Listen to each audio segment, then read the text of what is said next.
여러분 안녕하십니까? 다시 우리 오랜만에 뵙게 돼서 반갑습니다. 또 여러분들 얼굴 뵈니까 어떤 분들은 제가 처음 뵙는 얼굴들이 꽤 계시네요. 아주 진심으로 환영을 드리고 또 다시 뵙는 얼굴, 또 주님께서 그동안 여러분들을 다 편안히 보호하시고 또 마음 가운데 성령으로 역사하셨을 것이라고 믿고 감사합니다. 또 우리 두 분께서 좋은 음악을 들려주셔서 감사합니다. 저희 마음들을 준비하는데 큰 도움이 됐을 줄로 믿습니다. 이번에 사실 제가 여러분들께 강의하려고 하는 그런 내용들은 조금 좀 무거운 것들이라고 할 수 있겠습니다. 좀 무거운 것들이라고 표현하면 좀 이상할지 모르겠지만은 조금 더 심각한 문제가 될 것이기 때문에 여러분들이 좀 시트벨트를 하시고 상징적으로 말입니다. 좀 시트벨트를 하시고 좀 마음 준비를 좀 단단히 좀 하셔야 될지 모르겠습니다.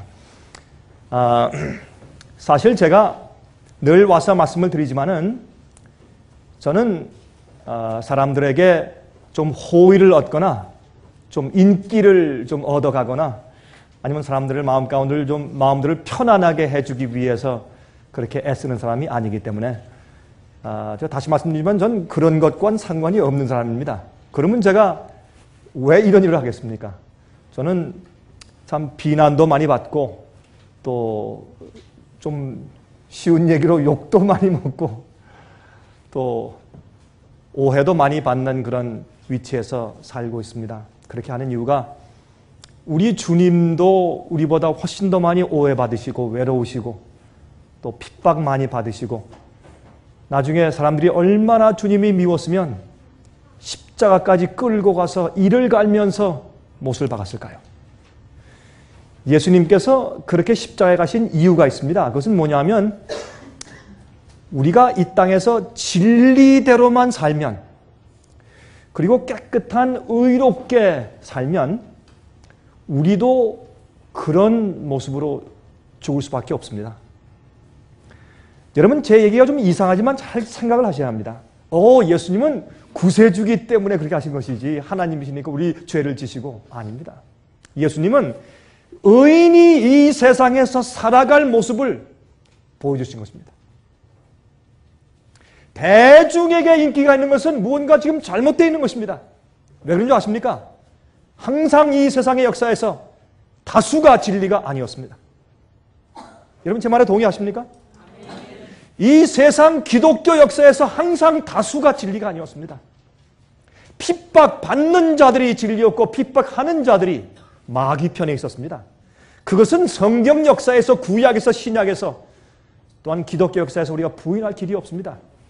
그래서 우리가 정말 의롭게 성경 진리대로 산다면은 그런 취급을 받게 된다는 사실을 주님께서 당신의 생애로 보여주신 것입니다. 그렇다고 여러분들께 고난과 핍박을 자초하라 그런 뜻은 전혀 아닙니다.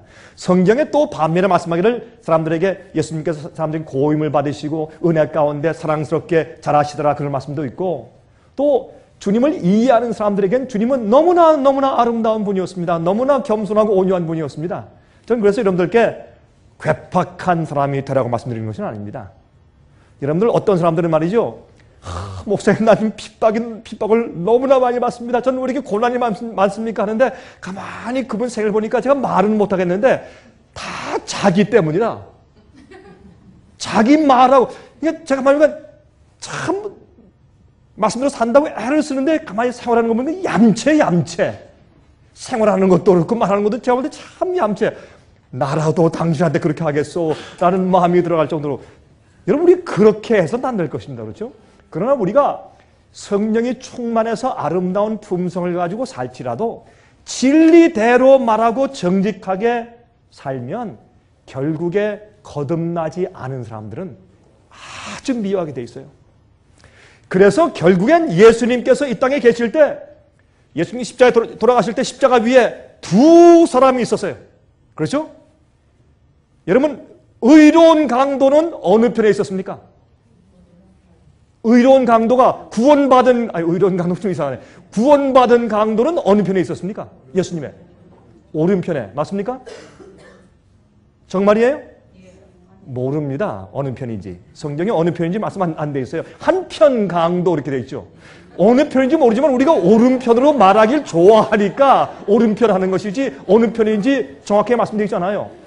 그러나 어쨌든 구원받은 한편 강도와 구원받지 못한 한편 강도가 있어요. 똑같이 하나님이 인간의 죄를 지시고 돌아가시는 구세주 메시아가 되기 위해서 이 땅에 오셔서 십자가에 팔을 벌리셨는데 똑같이 예수님을 가운데 두고 한 명은 영원한 멸망 가운데 들어갔고 한 명은 영원한 구원 가운데 들어갔어요. 지금도 마찬가지예요. 이 세상에 성경이 홍수같이 많습니다. 저는 중국에 자주 갑니다. 중국에도 얼마나 성경이 많은지 몰라요. 제가 집회 가면 사람들이 올 때 어떤 때는 100명, 200명, 300명씩 모입니다. 굉장히 얼마나 제가 조심스러운지 몰라요. 제가 그래서 한번 걸려서 제가 경찰서 가서 제가 7시간 동안 제가 취조를 받았습니다. interrogations 7시간 동안. 여러분 제가 중국에 가서 봐도 얼마나 성경들이 많은지 몰라요. 그러나 진리가 이 세상에 바다처럼 많다고 할지라도 진리 기둥에 한쪽은 멸망받는 무리와 한쪽은 구원받는 무리가 있는 것입니다. 한쪽은 진리로 성화되어 가는 무리가 있는 반면에 한쪽으로 거짓된 복음과 잘못된 평안 속에서 자기가 예수를 믿는다고 말하지만은 멸망으로 가고 있는 자들이 있습니다. 예수님을 가운데 두고 두 무리가 갈라집니다. 이 세상에 우리가 두 무리 그러면 예수를 믿는 자들과 믿지 않는 자들로 생각하기 쉽습니다. 여러분 그렇지 않습니다. 여러분 참 제가 두려운 것은 예수님을 가운데 두고 진리를 가운데 두고 믿는 자들 사이에 두 무리가 생기는 것입니다. 전 그것이 가슴이 아파요. 제가 또 여러분께 좀 죄송한 말씀 또 한마디 좀 드리고 시작해야 되겠습니다. 그것은 뭐냐면 제가 이렇게 집회를 하면서 강의를 할 때마다 제가 한국에서 집회할 때나 또 미국에서 집회할 때나 또 중국에서 집회할 때나 어떤 데는 유럽에서 어떤 데는 남미에서 여러 나라에서 제가 집회할 때 참 제가 많은 분들을 제가 대합니다. 제가 여러분들 지금 뵐 때 여러분들의 얼굴은 제가 기억하는데 여러분들의 성함은 제가 잘 기억 못할 때가 많으니까 좀 양해하십시오. 제가 너무 많은 사람들 만나니까 그 이름과 얼굴을 같이 이렇게 엮어서 기억하기 좀 어렵네요. 그러니까 여러분 좀 양해해 주시기 바랍니다. 근데 사람들 만날 때마다 강의하면서 제가 가끔 이런 생각이 지나가요. 여러분 좀 기분 나쁘실지 모르지만은 내가 지금 보고 있는 이분들 가운데 과연 마지막 환난을 통과하고 영원히 구원받을 자가 몇 명 될까? 내가 지금 바라보면서 지금 강의하고 있는 바로 이분들 가운데 몇 명이나 정말 영생에 들어갈까? 그 생각은요, 참 제 마음에 아픔을 줘요. 근데 그게 사실이에요. 사실이에요. 왜 그런 줄 아십니까? 진리를 위해서 자기 생명과 뜻과 목숨과 힘을 다해서 사랑하고 따라갈 자들이 많지 않아요. 어디까지만 따르냐면 자기가 편리할 때까지만 딱 따라요. 그리고 주님께서 아니면 말씀 가운데서 이렇게 하라, 저거 버리라, 이거 해라, 이 길로 가라 이렇게 말씀하실 때 자기가 조금이라도 내 평판에 손해가 갈까, 인기에 손해가 갈까, 내 비즈니스에 손해가 갈까, 내 어떤 사람들과의 대인관계에서 문제가 생길까, 교회에서 내 평판에 문제가 생길까, 내 직장에 문제가 생길까. 여러분 거기에 가늠질을 하면서 자기가 편리할 때까지만 따르고 편리할 때까지만 따른 다음에 이 정도 해도 괜찮겠지. 다른 사람들 다 그렇게 하고 다른 목사님들 다 그렇게 하는데 그래서 자기가 원하고 자기가 좋아하는 대로 편식을 해요. 자기가 원하는 것을 집어듭니다. 여러분 조심하십시오. 지금 우리가 살고 있는 이 세상은 마지막입니다. 여러분 제가 마지막이라고 하는 이유가 있습니다. 이제 오늘 이제 또 내일 또 모레 강의를 들으시면서 조금 더 이해하시게 되실 것입니다. 여러분 저는 오늘 사실 두 무리에 대해서 말씀을 드리면서 내일 저녁에 말씀드릴 짐승의 표와 비밀 조직에 대한 서론을 같이 좀 말씀을 드려야 합니다. 왜냐하면 내일 제가 나눌 그 내용이 너무나 방대하고 길기 때문에 내일 저녁에 한꺼번에 다 말씀드릴 수 없어서 오늘 제가 어느 정도 한 3분의 1 정도를 두 무리란 이 제목과 함께 같이 나누어 드리고 그 다음에 제가 여러분이 이제 어느 정도 기본적으로 이해가 되셨기 때문에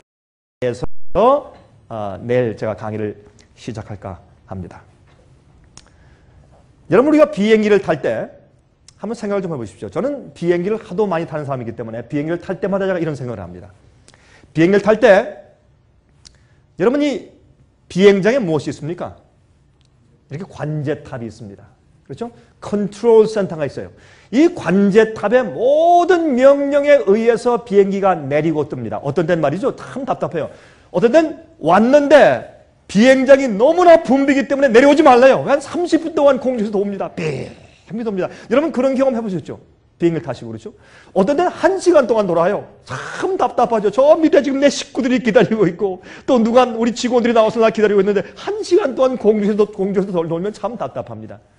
그런데 정확하게 관제탑의 명령에 따라야 됩니다. 왜요? 우리 한국 사람들은 말이죠. 한국에서 이제 우리 미국에 놀러 온 사람들과 같이 다니면 말이죠. 조금만 늦으면 그냥 안달하고 그냥 더 성월하고. 한국 사람처럼 급한 사람이 또 어디 있겠어요? 그죠? 한국 사람처럼 급한 사람들이 없어요. 그러니까 말이죠. 문제가 예를 들어서 이제 비행기가 떠나지 않고 7시 반에 떠나는데 아직 안 떠나요. 한 30분 돼도 안 떠나고. 근데 이제 방송은 뭐라고 합니까? 아, 지금 이 어떤 기체에 조금 결함이 있는 것 같아서 지금 메인테넌스를 합니다. 좀 고치고 있으니까 좀 양해해 주십시오. 그러면 미국 사람은 어떻게 합니까? 조용하게 아무 말도 안 해요. 왜요? 결함이 있이 그냥 정가에 떠나서 죽는 것보다 늦게 떠나도 사는 게 낫죠. 그러니까 불평을 안 해요. 근데 한국 사람들은 아니 떨어져도 좋으니까 정시에 떠나자 이거예요. 불평해요. 그래도 안 떠납니다. 왜? 관제탑의 말을 들어야 합니다. 이건 아주 간단한 얘기 같지만 우리 생애도 마찬가지예요. 그렇죠? 그래서 비행기가 이륙하고 또 착륙할 때 정확하게 관제탑의 그 컨트롤을 받아야 합니다. 여러분 내릴 때 이 아래에서 컨트롤 센터에서 지금 내려도 좋습니다. 내리십시오. 그래서 내릴 때 여러분 이 애틀란타 공항은 미국 전국에서 가장 바쁜 공항 가운데 하나입니다. 근데 거기에서 어떤 때는 15초에 한 대씩 내리고 뜨고 어떤 때는 30초에 한 대씩 내리고 뜹니다. 뭐 굉장해요. 뜰 때 보면 한 열 몇 대씩 쭉 줄을 지어 있다가 그냥 그러니까 이 게이트에서 떠나긴 떠났는데 이렇게 택싱하고서 나중에 활주로인데 가가지고 열 몇 대가 앞에 있는데 또 기다리면 이 게이트에서 떠나서 어떤 때 한 40분 있어야 테이크오프를 하죠. 여러분 그런 경우 보시지 않습니까? 이것은 정확하게 이 컨트롤 센터에서 명령을 받지 않으면 큰일 나는 것입니다. 부딪히는 것입니다. 그래서 이제 도착했을 때 안도의심을 주게 되는 것입니다. 이런 레이더를 통해서 모든 것을 관제합니다. 예? 그래서 이 조종사가 말이죠. 컨트롤 센터에서 이제 땅에 있는 관제탑에서 지금 내리지 마십시오. 방향을 5각도 트십시오. 15도 각도로 트십시오. 좀 기다리십시오. 도우십시오. 이제 내려오십시오. 어느 게이트로 가십시오. 이 명령을 정확하게 그대로 따라서 한마디 한마디 듣고서 순종해. 지금 뭐라고 말씀하셨습니까? 잘 안 들립니다. 다시요. 정확하게 물어보고 확인한 다음에 또 돌고 정확한 관제탑의 명령에 의해서만 내려옵니다. 그런데 우리가 이 비행을 타고서 이렇게 말한다고 합시다. 아이 저 참 조종사 참 이상하네. 아유 저렇게 뭐 까다로워. 적당히 하지 알아서 하지. 뭐 그렇게 뭐 모든 말 한마디 한마디 다 순종해서 그렇게 할 게 뭐람? 너무 율법주의적이다. 그럴 필요 있겠는가? 그렇게 하면 죽습니다. 심지어 비행기도 그런데 우리가 하늘로 올라가서 발사대로 정말 우주 로켓처럼 올라가서 영생을 얻기 위해서 하늘을 갈 사람들을 주님께서 어떻게 인도하시겠어요? 왜 성경에 진리가 있어요? 왜 예수님께서 진리로 아버지시여 요한복음 17장에 예수께서 이 땅에서 기도하신 제일 마지막 기도 아버지시여 진리로 저들을 거룩하게 하옵소서. 아버지 말씀은 진리입니다. 왜 그런 말씀 하셨을까요? 왜 우리가 진리로 거룩하게 되어야 할까요? 그것은 뭐냐면 하나님께서 우리를 이 세상에서 데려갈 때 우리 몸만 데려가는 것이 아니라 우리 마음도 함께 데려가셔야죠. 그렇죠? 마음이 없는 몸이 무슨 소용이 있겠습니까? 그래서 세상에 속한 마음, 죄에 찌들은 마음, 죄의 습관이 있는 마음, 우상을 가지고 있던 마음, 모든 교만한 마음, 이기적인 마음, 하나님과 맞지 않는 마음, 예? 거룩한 천사와 어울리지 않는 마음, 죄가 없는 곳에 살기에 적합하지 않은 모든 것을 다 버리고 뜯어고치고 회복시키고 병원화시키기 위해서 역사하시는 것입니다. 그러므로 제가 다시 한번 말씀드리지만 우리는 진리로 구원받습니다. 진리로만 구원받고 진리로 거룩하게 되고 진리로 변화받고 진리로 씻음받았습니다. 여러분, 진리대로 살지 않으면 여러분이 아무리 예수를 믿는다고 말을 해도 여러분 마음대로 사는 것이지 예수를 믿는 것이 아니에요. 예수님은 우리를 인도하시는 분인데 예수님이 구세주입니다. 우리가 거듭나고 예수를 구세주로 받아들이고 나면 그때부터 주님은 우리한테 어떤 분을 내십니까? 우리가 주님 부를 때 주여, 주님이시여. 무슨 말입니까? 주인 주자 아니요? 영어로 Lord, my master, my king. 그게 무슨 말이에요? 나를 지배하시는 분이요. 여러분, 주님께서 우리를 유치원부터 시작해서 대학원까지 데리고 올라가셔야 돼요. 그런데 사람들이 어떻게 해요? 자기 편리에 따라서 자기 마음대로 믿기 때문에 어떤 데 가만히 듣다가 저건 맞긴 맞는 것 같은데 더 이상 관심을 가지지 않아요. 왜? 그게 만약 진짜라면, 저게 진리고 진짜라면 어떻게 해요? 내가 지금 버리고 고쳐야 할 무엇이 있어요. 그럼 어떻게 해요? 겁이 나거든. 버리기 싫어요. 굴복과 고치기 싫어요. 그래서 어떻게 해요? 잠깐 있자. 잠깐 있자고 조금 옆으로 이렇게 치워놓죠. 그 다음부터 마음이 어두워져요. 여러분이 빛을 거절하면 마음이 어두워지는 것을 기억하세요. 빛이 하늘에서 예수께서 빛이 왔지만은 이 세상 사람들이 백성이 어두움 가운데 있기 때문에 그들이 나아가면 자기들의 어두움이 나타날까 봐 두려워서 빛을 영접지 아니했다고 요한복음 1장을 설명하고 있어요. 그렇죠?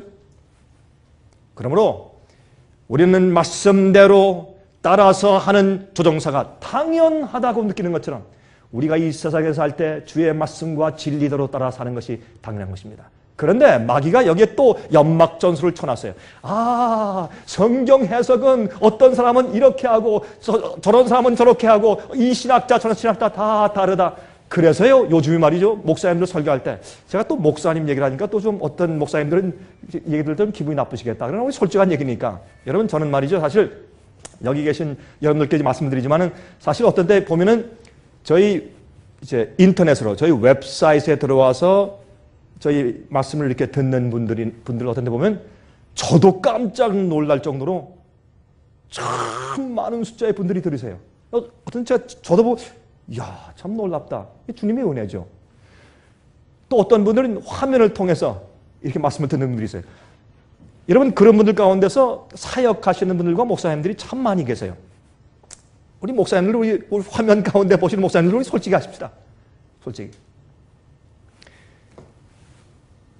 우리가 설교할 때 이러죠. 어떤 학자는 이거를 이렇게 풉니다. 어떤 학자는 이렇게 말하고, 여기에는 이럴 수 있고 저럴 수 있고 또 여기에는 또 이런 해석도 있고 저런 해석도 있습니다. 그걸 쭉 늘어놓는 그런 설교를 제가 가끔 듣습니다. 그러면 이 성경 말씀이 어떤 것들은요, 어떤 배경, 어떤 사람, 어떤 특별한 어떤 사건, 이런 것들에 대해서 우리가 그거는 70년도였다. 아니 72년도일 것이다. 이런 정도의 차이는 있을 수 있겠죠. 그러나 성경에 우리가 무엇을 하고 어떻게 살며 어떻게 믿어야 되는 기본적인 진리 기둥에 또한 우리 구원의 복음에 대해서 다른 각도, 다른 의견이 있을 수 있어요. 아니 진리에 두 가지가 있을 수 있어요. 두 가지가 진리 있으면 다 하나는 진리가 아니죠. 그건 있을 수 없는 것입니다. 여러분, 말씀과 진리는 하나밖에 없어요. 하나밖에. 여러분, 절대로 오해하지 마세요. 만약 하나님께서 이 성경을 이렇게 해석할 수 있고 저렇게 해석할 수 있어서 사람들이 진리를 잘 몰라서 뿌연 안개 속을 걷는 것처럼 그렇게 살 수밖에 없다고 하시면 주님께서 이 성경을 뭐하러 주셨어요? 주님께서 이 성경을 이렇게 막연하고 이해 못할 책이 마지막에 될 것이라고 생각하시면 뭐하러 성경을 주셨어요? 성경 번역을 하면서 진리가 바뀔 것을 아셨다면 뭐하러 성경을 주셨어요? 그건 이치에 하나님의 사상으로 이치에 맞지 않는 얘기요. 이 진리는 영원 전부터 영원까지 변치 않으시고 하나님이 영원히 불변하신 것처럼 진리도 불변한 것이에요. 이 성경 말씀은 진리를 찾고 갈급하는 자가 무릎 꿇고 성령께 간구하면 이 성경 말씀은 모든 것을 이해하고 내가 구원받을 만한 모든 진리는 깨닫게 해주시는 것이 성령의 역사예요. 여러분, 절대로 오해하지 마십시오. 이 성령 말씀은 진리고 진리는 이해할 수 있고 밝히 다 알 수 있는 것입니다. 그러므로 말씀대로 살아야 돼요. 말씀대로 따라 사는 자가 구원받을 자입니다. 그러므로 여러분들이시여 지금부터 말씀을 이해하고 깨닫는 그 말씀대로 하나하나 따라가는 습관을 키우셔야 돼요. 진리의 빛을 하나 받으면 따라가세요. 2개를 받으면 2개를 따라가세요. 그럼 주님께서 3개를 주십니다. 3개를 순종하시면 4개를 주세요. 그렇게 해서 우리 온 마음이 진리의 빛으로 환하게 차게 되는 것입니다. 자, 두 무리 알곡과 가라지에 대해서 좀 말씀을 잠깐 좀 드릴 텐데, 제가 이 말씀을 잠깐 드린 다음에 그 다음에 이제 짐승의 표와 이 비밀 조직에 대해서 좀 관계에 대해서 좀 설명을 좀 드릴 것입니다. 여러분들 내일 제 강의를 들으시면 좀 깜짝 놀라실 일들이 있을 것입니다. 여러분 아십니까? 짐승의 표를 내리기 위해서 마귀는 지금 모든 것을 준비해 놓았습니다. 제가 내일 말씀드릴 텐데 짐승의 표를 준비해 놓고 지금 당장 내리기 위해서 지금 워싱턴 DC에서 대통령과 상원의원들과 하원의원들과 개신교의 지도자들과 바티칸과 교황이 어떤 준비를 해나왔으며 어떤 사건들이 현재 우리가 지금 이렇게 말하고 있는 이 시간에도 지금 저기에서 어떤 사건이 어떻게 이루어지고 있는지 여러분 아십니까? 여러분 깜짝 놀랄 만한 얘기들이 있어요. 마귀가요 다 알게 한다면 간다 조심해 준비해 그렇게 할 것 같습니까? 도둑은 알리지 않고 오는 것입니다. 갑자기 어이쿠 없어졌네 늦었어요 이미. 여러분이시요 마귀가 믿는 자들 택한 자들까지 미혹하기 위해서 얼마나 애쓰고 있는지 여러분 내일 이해하시게 되실 것입니다. 여러분 이 알곡이 익을 때 무엇을 우리가 보게 되는가? 가라지도 보게 돼요. 왜요? 우리 이제 마태복음 13장 24절부터 30절까지 읽어보십시다. 예수께서 그들 앞에 또 비유를 베풀어 말씀하시되 천국은 좋은 씨를 제 밭에 뿌린 사람과 같으니 사람들이 잘 때 그 원수가 와서 곡식 가운데 가라지를 덧뿌리고 갔더니 좋을 때, 잘 때, 모를 때 마귀가 조용히 뿌려요. 왜 뿌립니까? 여러분 알곡과 가라지는 뿌리가 같이 엉켜 있기 때문에 가라지를 뽑을 수 없어요. 추수 때만 뽑을 수 있습니다. 그러므로 지금 교회 안에 두 무리가 있어요. 그렇죠? 교회 안에 있는 것을 말씀하는 것입니다. 자, 싹이 나고 결실할 때 가라지도 보이거늘 집주인의 종들이 와서 말하되 주여 밭에 좋은 씨를 심지 아니하였나이까? 그러면 가라지가 어디서 생겼나이까? 아니 우리는 좋은 씨만 뿌렸습니다. 주님. 아니 주인이시여 우리는 분명히 우리 밭 농사할 때 좋은 뭐만 심었는데 어디서 이런 가라지가 생겼습니까? 우리가 한 일이 아닙니다. 주인이 가로되 원수가 이렇게 하였구나. 마귀가 그렇게 했어요? 종들이 말하되 그러면 우리가 가서 이것을 뽑기를 원하시나이까? 지금 당장 가서 뽑을까요? 주인이 뭐라 그랬습니까? 주인이 가로되 가만두어라. 왜 가만두어라? 가라지를 뽑다가 곡식까지 뽑을까 염려하노라. 지금은 말이죠. 당신은 가라지야. 나는 올 알곡이야. 이렇게 할 수 없단 말입니다. 하나님께서 알곡과 가라지를 가만 놔두시고 가라지를 가만 놔두세요. 2가지 이유가 있습니다.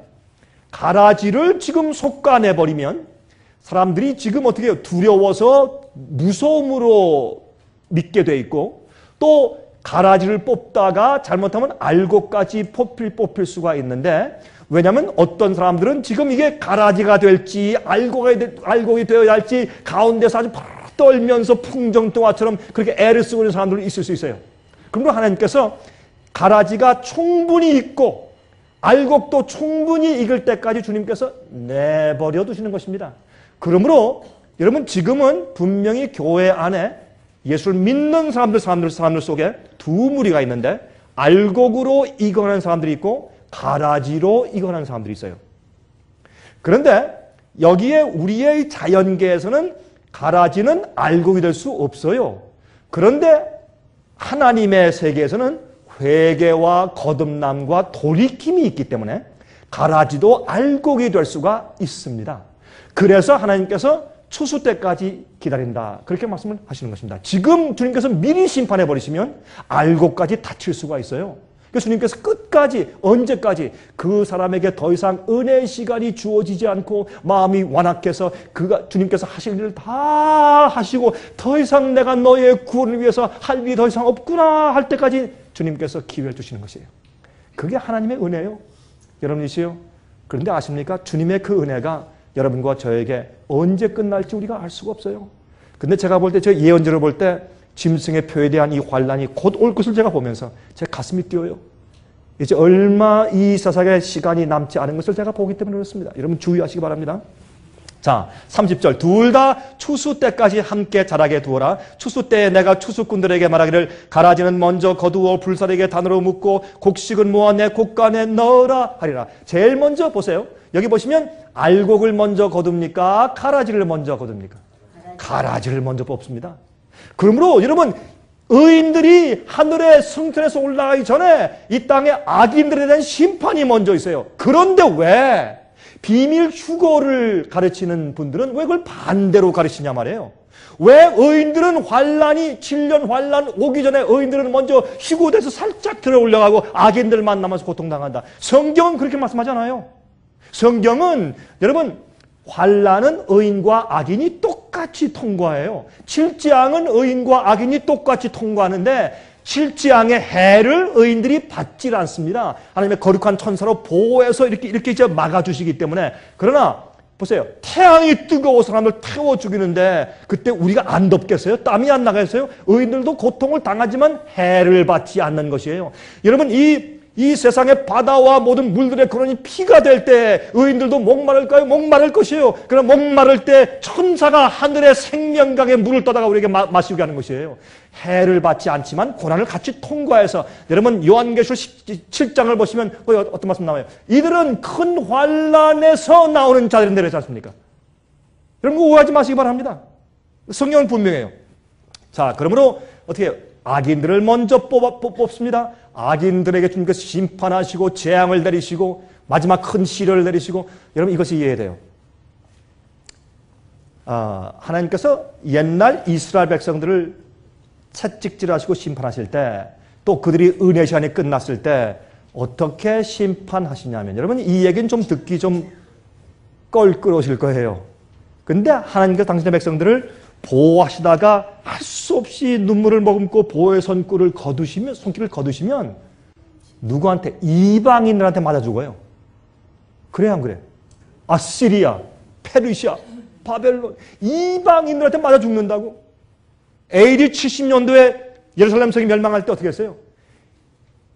유대인 로마 군인들이 와서 유대인들을 너무나 십자가에 많이 못 박아가지고 요세푸스의 역사책을 보면 예루살렘 성 주위에 십자가가 너무나 많아가서 사람들이 비집고 걸어다닐 수가 없었다고 했어요. 여러분이시요.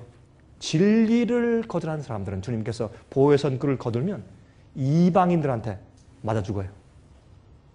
여러분 제 말이 참 냉정하게 들리시죠? 그러나 이게 사실인데 어떻게 해요? 여러분 깨어나셔야 돼요.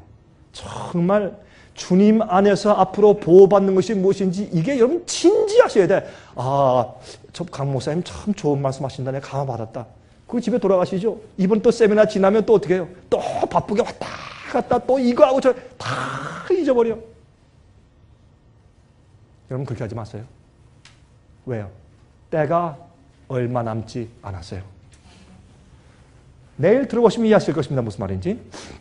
마태복음 13장 36절부터 43절. 이에 예수께서 무리를 떠나사 집에 들어가시니 제자들이 나와 그러되 밭에 가라지의 비유를 우리에게 설명하여 주소서. 이게 너무 중요한 얘기 같아요. 그래서 어떻게 합니까? 예수님, 그 아까 말씀하신 그 밭에 가라지 비유가 그 무슨 뜻입니까? 다시 한번 설명해 주시겠어요? 그때 보십시오. 대답하여 가라사대 좋은 씨를 뿌리는 인자요, 밭은 세상이요, 좋은 씨는 천국의 아들들이요, 가라지는 악한 자의 아들들이요. 마귀가 자기의 부하들을 키우고 있고 예수께서 알곡들을 키우고 있어요. 가라지를 심은 원수는 마귀요, 추수 때는 세상 끝이요, 추수꾼들은 천사들이니. 여러분 이해하시겠죠? 제가 더 이상 설명할 필요가 없죠? 그런즉 가라지를 거두어 불에 사르는 것 같이 세상 끝에도 그러하리라. 그래서요 7재앙이 있는 것이에요. 예? 그래서 7재앙이 있는 것이에요. 7재앙은 짐승의 표를 받은 자들에게만 내린다 그랬어요. 하나님의 인을 받은 자들에겐 칠재앙이 내리잖아요. 그렇죠? 자, 그럼 우리가 지금 무슨 준비해야 될까요? 하나님의 인침받을 준비를 해야 돼요. 자, 인자가 그 천사들을 보내리니 너희가 그 나라에서 모든 넘어지게 하는 것과 또 불법을 행하는 자들을 거두어내요. 넘어지게 하는 것과 이게 무슨 뜻이에요? 여러분, 우리가요, 나만 범죄하다가 나중에 범죄하는 것이 악해지면, 습관적이 되면 어떻게 해요? 주위에 있는 사람들을 걸려 넘어지게 해. 자기만 멸망당하는 게 아니에요. 악한 남편은 자식들을 죽여요. 악한 부인은 남편을 멸망케 해요. 그렇죠? 악한 아버지는 부인과 자식들을 멸망으로 인도해요. 남을 걸려 넘어지게 하는 자들이요. 왜 그게 마귀 자식이요. 마귀는 어떤 자입니까? 자기가 반역했을 뿐더러 다른 사람들 걸려 넘어지게 멸망당하게 하는 자가 아니에요. 이건 마귀 자손되었단 말이에요. 걸려 모든 넘어지게 하는 것과 또 불법을 행하는 자들. 여러분, 불법을 행하는 자들이 뭡니까? 계속 죄를 버리지 않고 계속적으로 죄를 지어 나가고 있는 자들. 여러분, 그럼 이 얘기 가운데 질문이 있죠. 그러면 목사님은 죄를 안 짓습니까? 자, 우리 한 가지 중요하게 얘기하십시다. 그런 질문, 그 질문 자체가 잘못된 질문이에요. 하나님께서 판단하시니까 한 가지 예수께서 말씀하기를 나도 너를 정죄치 아니하는 가서 다시는 죄를 범치 말라. 맞습니까? 그러면 죄를 승리할 수 있기 때문에 죄를 범치 말라 그랬죠? 내가 나를 사랑하면 내 계명들을 지키라. 계명은 지킬 수 있으니까 지키라고 말씀하셨죠? 할 수 없는 것을 하라고 하면 하나님이 잘못된 것이죠. 그렇죠? 좀 생각하고 지나갑시다. 그런 것들. 법을, 계명을 어기는 자들을 거두어내어 풀무불에 던져 놓으리니 거기서 울며 이를 갈미 있으리라. 여러분, 제가 지난번에 말씀드렸어요. 예수님 사랑하는 걸 어떻게 사랑하면 됩니까? 여러분, 산에 올라가서 매 일주일에 적어도 한 번씩 산에 올라가서 예수님 사랑해요. 그렇게 몇 번 외치면 예수님 사랑하는 것입니까? 여러분, 우리가 이 부흥회 가면 그렇게 하라고 그러죠. 자, 우리 소리 지릅시다. 예수님, 사랑해요. 그렇게 합니까, 안 합니까? 저도 많이 보았습니다. 성경은 예수님 사랑하는 것을 그렇게 하는 것입니다. 너희가 나를 사랑하면 내 말대로, 내가 너에게 준 계명대로 순종해라. 그것이 날 사랑하는 것이야. 많은 사람들은요, 사랑을요, 어떻게 하는지 아세요? 사랑해, 당신을 정말로 사랑해. 옛날에 그 고등학생 때 또 대학생 때 많이 부르던 노래죠. 우리 한국에서 그러죠. 마치 초콜릿을 사랑하는 것처럼, 유행가의 사랑 노래처럼 감정적으로 따뜻끈따뜻한 느낌은 그게 사랑인 줄 알아요. 아닙니다. 그 사랑은 금방 식을 수 있고 금방 변할 수 있고 자기 이기적으로 해석할 수 있고 그건 진정한 사랑이 아니라 그렇게 생각을 합니다. 사랑은 주님의 말씀과 진리대로 따라서 살아가는데 그렇게 하다 보니까 남들이 나를 어떻게 해요? 오해해, 미워해, 시련이 오고 핍박이 오고 마귀가 죽이려고 해. 그래도 주님 좋습니다. 난 주님 사랑하기 때문에 난 그대로 갑니다. 너희 자신을 부인하고 십자가 지고 따르는 것이 무엇이라? 사랑이라고 말씀하시는 것이 성경 말씀이에요. 그럼 그렇게 이해해야 돼요. 예? 여러분, 제 말이 잘못됐으면 듣지 마세요. 여러분 마음대로 하세요. 여러분 제 말 들은 다음에 저 강 목사님 얘기가 일리가 있는 것 같은데 난 그거 안 받겠다. 마음대로 하세요. 뭐 제가 여러분들한테 무슨 강요합니까? 여러분 덤입니까? 어떻게 합니까? 여러분 마음대로 하세요. 그러나 기억하세요. 여러분들이 믿는 대로 그대로 거두세요. 여러분 성경대로 믿어야 돼요. 여기는 강병구 목사 말 믿지 마세요. 제 말이 잘못됐으면 다 갖다 버리세요. 성경대로 믿으세요. 그때의 의인들은 자기 아버지 나라에서 해와 같이 빛나리라. 귀 있는 자는 들을지어다. 귀 있는 자는 들을지어다. 여러분 들을 귀가 있으세요? 그럼 들으세요 말씀을. 추수 때에 어떻게 해요? 가라지를 골라내어서 불에 태운다고 말씀을 했습니다. 여러분 같은 밭인데 보세요. 이런 알곡만 있는 밭에 가라지가 무성해요. 예? 앞으로 대풍이 불 때 알곡만 잔뜩 있는 것 같은 교회에서 쭉정이가 구름처럼 날아갈 것입니다. 여러분 기억하세요? 알곡만 있고 휘어진 추수밭에 쭉정이가 수많은 쭉정이가 구름처럼 날아갈 것이. 주님 버리고 진리 버리고. 그런데 재미있는 것은 마지막 시대 그렇게 다수가 진리와 주님을 버리고 사는데도 그들이 진리의 편이고 다수가 옳은 것처럼 마귀가 사람들을 기만해 놓을 것이에요. 이것이 문제예요. 그래서 여러분들은 진리에 딱 안착하는 그런 기초 경험이 지금 있어야 하는 것입니다. 여러분 노아 홍수 때 어떻습니까? 노아 홍수 때 두 무리가 있었어요. 그렇죠? 여러분 방주 안에 구원받은 무리들과 방주 밖에서 물에 빠져 죽은 두 무리가 있었습니다. 그렇죠? 여러분 소돔과 고모라 성 멸망 당시에 두 무리가 있었습니다. 성 안에서 다 멸망당한 사람들과 천사의 손에 끌려서 구원받아 나온 사람들이 있었습니다. 항상 이 세상의 두 무리를 우리에게 보여주신 것입니다. 여러분 그 성이 멸망당할 때 뒤를 돌아보지 말라 그랬어요. 그렇죠? 왜 뒤를 돌아보지 말아야 합니까? 미련이 없어야 돼. 내가 버린 것은 미련이 없어야 돼. 200만 불짜리 집도 미련이 없어야 돼요. 여러분 요즘에 보니까 여러분들 기분 나쁘니까 또 한마디 좀 해야 되겠다. 여러분 보니까 요즘엔 남가주, 특히 캘리포니아 남가주의 집값이 그냥 40% 뭐 50% 떨어지대요. 그 말 맞습니까? 집의 밸류가 맞습니까? 일제적으로 참 잘 됐다 그랬어요. 그 잘 됐다. 여러분 기분 나쁘시죠? 죄송합니다. 기분 나쁜 말씀 드려서. 제가 그래서 속으로 그럼 잘 됐네. 제가 여러분들이 잘못된 게 잘 됐다는 그런 뜻이 아니라 여러분 이럴 때 믿는 자들은 이 세상 재물에 관심을 떼라는 징조요. 더 큰 집 지고 좋은 차 타고 이렇게 살지 말란 얘기예요. 그거 버리란 얘기예요. 그 마음을 다 버려. 그럼 우상은 바라보는 것이요. 예? 우상은 한이 없어요. 우상은 신기로 잡는 것 같은 것이 아무 소용없어요. 제가요. 이런 생각을 해봐요. 늙으면 사람이 바람을 못 펴요. 그렇죠? 맞습니까? 너무 너무 당연한 얘기라니까 여러분 그저 웃으시네. 그 사실이에요. 늙으면 바람을 못 펴요. 전 그래서요. 늙는 게 축복이다 이렇게 생각해요. 어떤 사람이 그래요. 실제로 그런 일이 있어요. 어떤 장로님이 와가지고 목사님 전요 젊을 때요 왕성했고 참 그땐 정말 신체 좋고 정말 좋았습니다. 근데 지금 목사님 늙으니까 말이에요. 정말 인생 아무것도 아닙니다. 그래서 아멘. 그랬죠. 아멘. 장로님 잘 됐습니다. 그거 얼마나 장로님 그래야 구원 받으시죠. 옳대요. 이 자존심도 없고 교만도 없고. 여러분이시여 이 부동산 거품 다 날아가야 돼. 아니, 부동산 거품만 날아가는 게 아니라 여러분 집들 다 파야 돼요. 그래 여러분 구원받는 거예요. 여러분 이게 무슨 말이 귀가 있는 자만 들으세요. 귀가 있는 자만. 세상에 있는 욕심이 왜 없어진 줄 아세요? 주님께서 여러분 시련을 주세요. 여기 뒤고 저기 두고 여러분 200만 불짜리 집 살려고 애쓰고 나니까 자식들이 다 나가. 마음 아프게 해. 좋은 집 지고 잘 살라보려 한다. 암이 딱 걸려.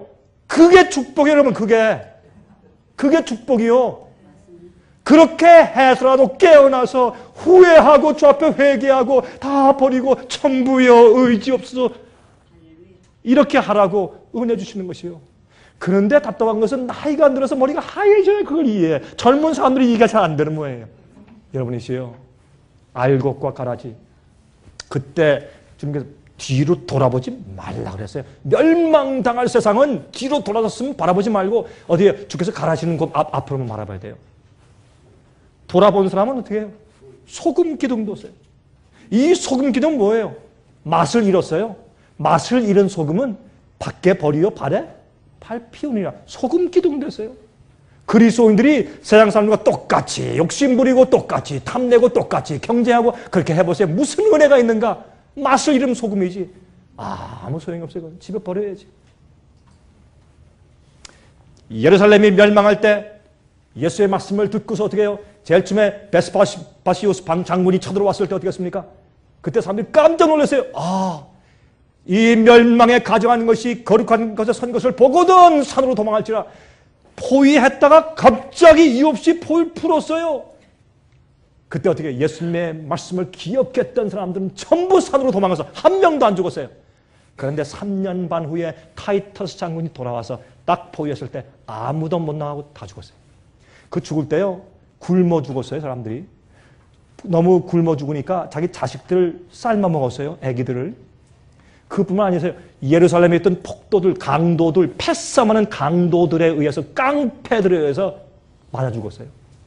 많은 믿는 사람들이 예수님 말씀 안 듣다가.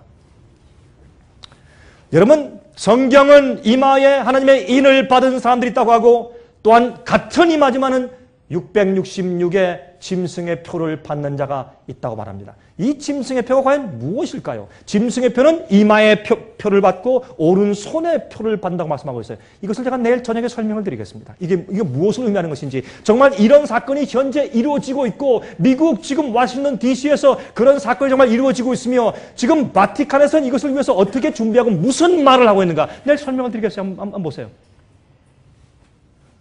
여러분께서 하늘에서 주님께서 이 땅에 재림하실 때 어떻게 하실 것입니까? 천천만만 천사와 함께 당신의 의인들을 데려오실 때, 당신의 말씀대로 사는 자들을 영원히 구속하기 위해서 데려오실 때, 죄의 세상에서 구속하시기 위해서 데려오실 때 어떻게 한다고 했습니까? 요한계시록 14장 11절부터 20절 보세요. 또 다른 천사가 성전으로부터 나와 구름 위에 앉은 이를 향하여 큰 음성으로 외쳐 가로되, 내 낫을 휘둘러 거두라. 거둘 때가 이르러 땅에 곡식이 다 익었음이로다 하니. 예수께서 오시기 전에 무엇이 있어요? 두 추수가 나와요. 그렇죠? 곡식이 익었어요. 구름 위에 앉으신 이가 낫을 땅에 휘두르매 곡식이 거두어지냐. 또 다른 천사가 하늘에 있는 성전에서 나오는데 또 한 이한 낫을 가졌더라. 또 불을 다스리는 다른 천사가 제단으로부터 나와 이한 낫 가진 자를 향하여 큰 음성으로 불러 가로되, 내 이한 낫을 휘둘러 땅에 포도송이를 거두라. 그 포도가 익었느니라 하더라. 천사가 낫을 땅에 휘둘러 땅에 포도를 거두어 하나님의 진노의 큰 포도주 틀에 던짐에 성 밖에서 그 틀이 밟히니 틀에서 피가 나서 말 굴레까지 닿았고 1600 스타디온에 터졌더라. 여러분, 1600 스타디온이라는 그런 이 말은 옛날 유대 나라의 큰 그 면적의 크기를 말하는 것입니다. 그러므로 하나님의 교회를 상징해요. 믿는 자들을 상징해요. 주님께서 심판하실 때 믿지 않는 자들은 이미 심판을 받았어요. 믿는다고 말하지만 주님의 말씀과 뜻대로 살지 않은 자들 중에서 심판하시는데, 포도즙에 넣고서 밟아서 포도즙이 나오는 것처럼 피가 흐르는 것처럼 상징했어요. 그래서 그 피가 어떻게 해요? 말 굴레까지 세상에 꽉 찬 것을 여기에 상징적으로 말씀하신 것이에요. 여러분, 제발 이런 사람들 속에 포함되지 마시길 제가 바랍니다. 정말로. 여기 보시면 어떻게 해요?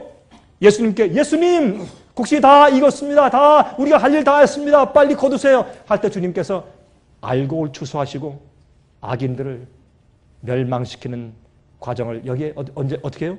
요한계시록 14장에 이 짐승의 표를 받지 말라, 짐승의 우상에 경배하지 말라 하는 그 말씀을 한 직후에 이 얘기가 나와요. 그러므로 짐승의 표에 대한 사건이 지금 준비되고 있으면 무슨 말입니까? 가라지와 알곡이 거의 다 익어갔다 그런 뜻이고, 이제 짐승의 표에 대한 환난이 닥치면 그때는 두 무리가 정확하게 갈라질 때가 되었다 그 말입니다. 여러분이세요. 그때 가서 갈라지는 게 아니에요. 지금 갈라져 있어요. 주님께서 가라지와 알곡을 지금 아직 나누시지 않지만 이미 갈라져 있어요. 여러분 기억하시기 바랍니다. 그 다음에 요한계시록 22장 11절 12절 보세요. 불의를 하는 자는 그대로 불의를 하고, 더러운 자는 그대로 더럽고, 의로운 자는 그대로 의를 행하고, 거룩한 자는 그대로 거룩되게 하라. 보라, 내가 속히 오리니 내가 줄 상이 내게 있어 각 사람에게 그의 무엇한 대로? 일한 대로 갚아주리라. 믿으면 되는 거 아니에요? 성경 아니에요? 그의 일한 대로 갚아주리라. 우리가 행함으로 구원받는 게 아니에요. 믿음으로 구원받아요. 그러나 믿음으로 구원받은 자의 행함과 삶이 그가 정말 믿음으로 구원받았는지 받지 않았는지를 나타내주는 열매입니다. 내가 알곡인지 아닌지를 나타내주는 열매예요. 그것이 무엇입니까? 우리의 성품이고 우리의 삶이에요. 자, 여기는 또 이제 말씀들이 이제 많이 있는데, 이제 그 말씀들은 좀 생략하기로 하고, 여기 보세요. 누가복음 21장 34절에서 36절까지 너희는 스스로 조심하라. 누가 여러분에게 조심하게 억지로 만들지 않아요? 여러분 스스로 조심하세요. 여러분이 조심하세요. 뭐 내 남편이 하겠지, 내 아내가 하겠지. 뭐 아내 치마, 뭐 이거 다 하는 얘기지만 아내의 치막자라 붙잡고 하늘 가지 못합니다. 그렇죠? 스스로 조심하라, 개인적으로. 그렇지 않으면 방탕함과 술 취함과 생활의 염려로 마음이 둔하여지고 뜻밖의 그날이 덫과 같이 너에게 이 말이나 딱 잡으면 잡히는 것이에요. 이 날은 온 지구상에 거하는 모든 사람에게 임할 것이라. 여긴 예외가 없어요. 모든 사람에게. 이러므로 너희는 장차 올 이 모든 일을 능히 피하고 환난을 피하고 두 번째 인자 앞에 서도록 항상 기도하며 깨어있으라. 인자 앞에 서도록. 여러분 예수님은 우리 위해서 십자가에 돌아가신 분이나 두 번째 오실 땐 심판자로 오세요. 그래서요 어떤 많은 가르침들은 우리가 예수를 믿기만 하면 십자가 믿으면 우리는 이 심판에서 이미 다 지나갔고 심판이 우리를 지나갔다. 심판받지 않는다. 여러분 그것은 그때 그 말은 심판대 앞에서 우리가 정죄받지 않는다는 말입니다. 심판을 받지 않는다는 말이 아니라 왜 그러면 주님께서 너희는 스스로 조심하라. 이 너희는 누굽니까? 믿는 자들입니다. 믿는 자들이 어떻게 해요? 생활의 염려로 마음이 어두워져요. 술 취함과 방탕함으로 마음이 어두워져요. 이 방탕함은 여러분 원래 언어로 말하면 이 영어로 번역되죠. 글라트니가 뭐예요? 탐식이에요. 부절제예요. 머리가 어두워져요. 말씀이 이해가 안 돼요. 여러분들 여기에 바쁘신데 여러분들 차 타고 멀리 여기 참석하시는데 여러분 얼마나 마음이 간절하면 여기까지 오셨겠어요. 참 환영합니다. 근데 그렇게 간절한 마음으로 왔는데도 어떻게 해요? 이 눈꺼풀이 자꾸 무겁죠. 자꾸 내려가고 어쩔 수 없죠. 왜 그렇습니까? 여러분 여기 오시기 전에 여러분 식사를 얼마큼 언제 어떻게 하셨는지 한번 생각해 보세요. 그럼 이해가 될 거예요. 연세가 좀 들어서 그렇게 하신 분 제가 이해하지만은 좀 그렇지 않으신 분들은 그렇죠? 여기 방탕함과 술 취함과 생활의 염려로. 자, 그러므로 아까 우리가 마태복음 13장 읽은 것처럼 그런즉 가라지를 거두어 불에 사르는 것 같이 세상 끝에도 그러하리라. 가라지를 먼저 거두어서 주님께서 불법을 행하는 자들을 먼저 심판하신단 말입니다. 그러면 알곡은 무엇입니까? 알곡은 보세요. 누가복음 4장 26절부터 29절. 이 알곡이 자랄 땐 보세요. 우리가 하나님의 나라는 사람이 씨를 땅에 뿌림과 같으니 저가 밤낮 자고 깨고 하는 중에 씨가 나서 자라되 그 어떻게 된 것을 알지 못하느니라. 여러분 제가 어릴 때 저희 어머님이 저한테 해주신 말씀이 지금도 생각이 나요. 병구가 저 콩나물 기를 때 있잖아. 저한테 자꾸 성경을 외우라고 하시면 이거 어머니가 성경 듣고 외우라고 하세요. 너 오늘 성경 읽었어? 외웠니? 그렇게 하시면 참 그거 제가 귀찮아할 때 저한테 이런 얘기를 해주셨어요. 병구가 아들아 일로 와봐라. 콩나물 있잖아. 콩나물은 밭에 심니? 아니면 항아리 속에 심니? 저 봐. 항아리 이렇게 물독에 이렇게 놔두시니까. 그러면 거기 놔두면 이런 철을 놓으시고 그 위에 이렇게 씨를 이제 놓지 않습니까? 근데 거기에 자꾸 물만 부으셔. 물을 자꾸 부으면 물은 밑으로 다 새어나가는데 콩나물이 자라. 그렇죠? 그 얘기를 해주신 것을 지금도 제가 기억합니다.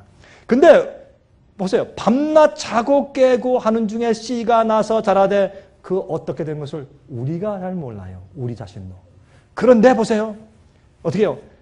땅이 스스로 열매를 맺되 우리의 마음밭에 우리 마음밭에 어떻게 해요? 우리 마음밭에 회개하여 돌과 가시를 골라내고 옥토를 만들고 갈아엎고 묵은 땅을 기경하라. 마음밭을 갈아엎고 거기에 어떻게 해요? 주의 말씀 씨를 뿌리고 계속 성령의 비를 받으면 자라요. 자연히 자라요. 자라는데 어떻게 해요? 처음에는 싹이요. 다음에는 이삭이요. 그 다음에는 이삭의 충실한 곡식이라 열매가 익으면 곧 낫을 대요. 알곡은 열매가 익은 자들이에요. 조금 더 보십시다, 이제. 자, 추수 때는 가라지를 먼저 거두어서 불에 태웁니다. 근데 가라지가 어떤 사람들이 되는가 한번 보십시다. 이건 가라지가 무엇인 것을 설명해 두신 것이 한번 보세요. 디모데후서 3장 1절부터 5절까지 보십시다. 내가 이것을 알라 말세에 고통하는 때가 이르리니 사람들은 자기를 사랑하며, 이게 가라지예요.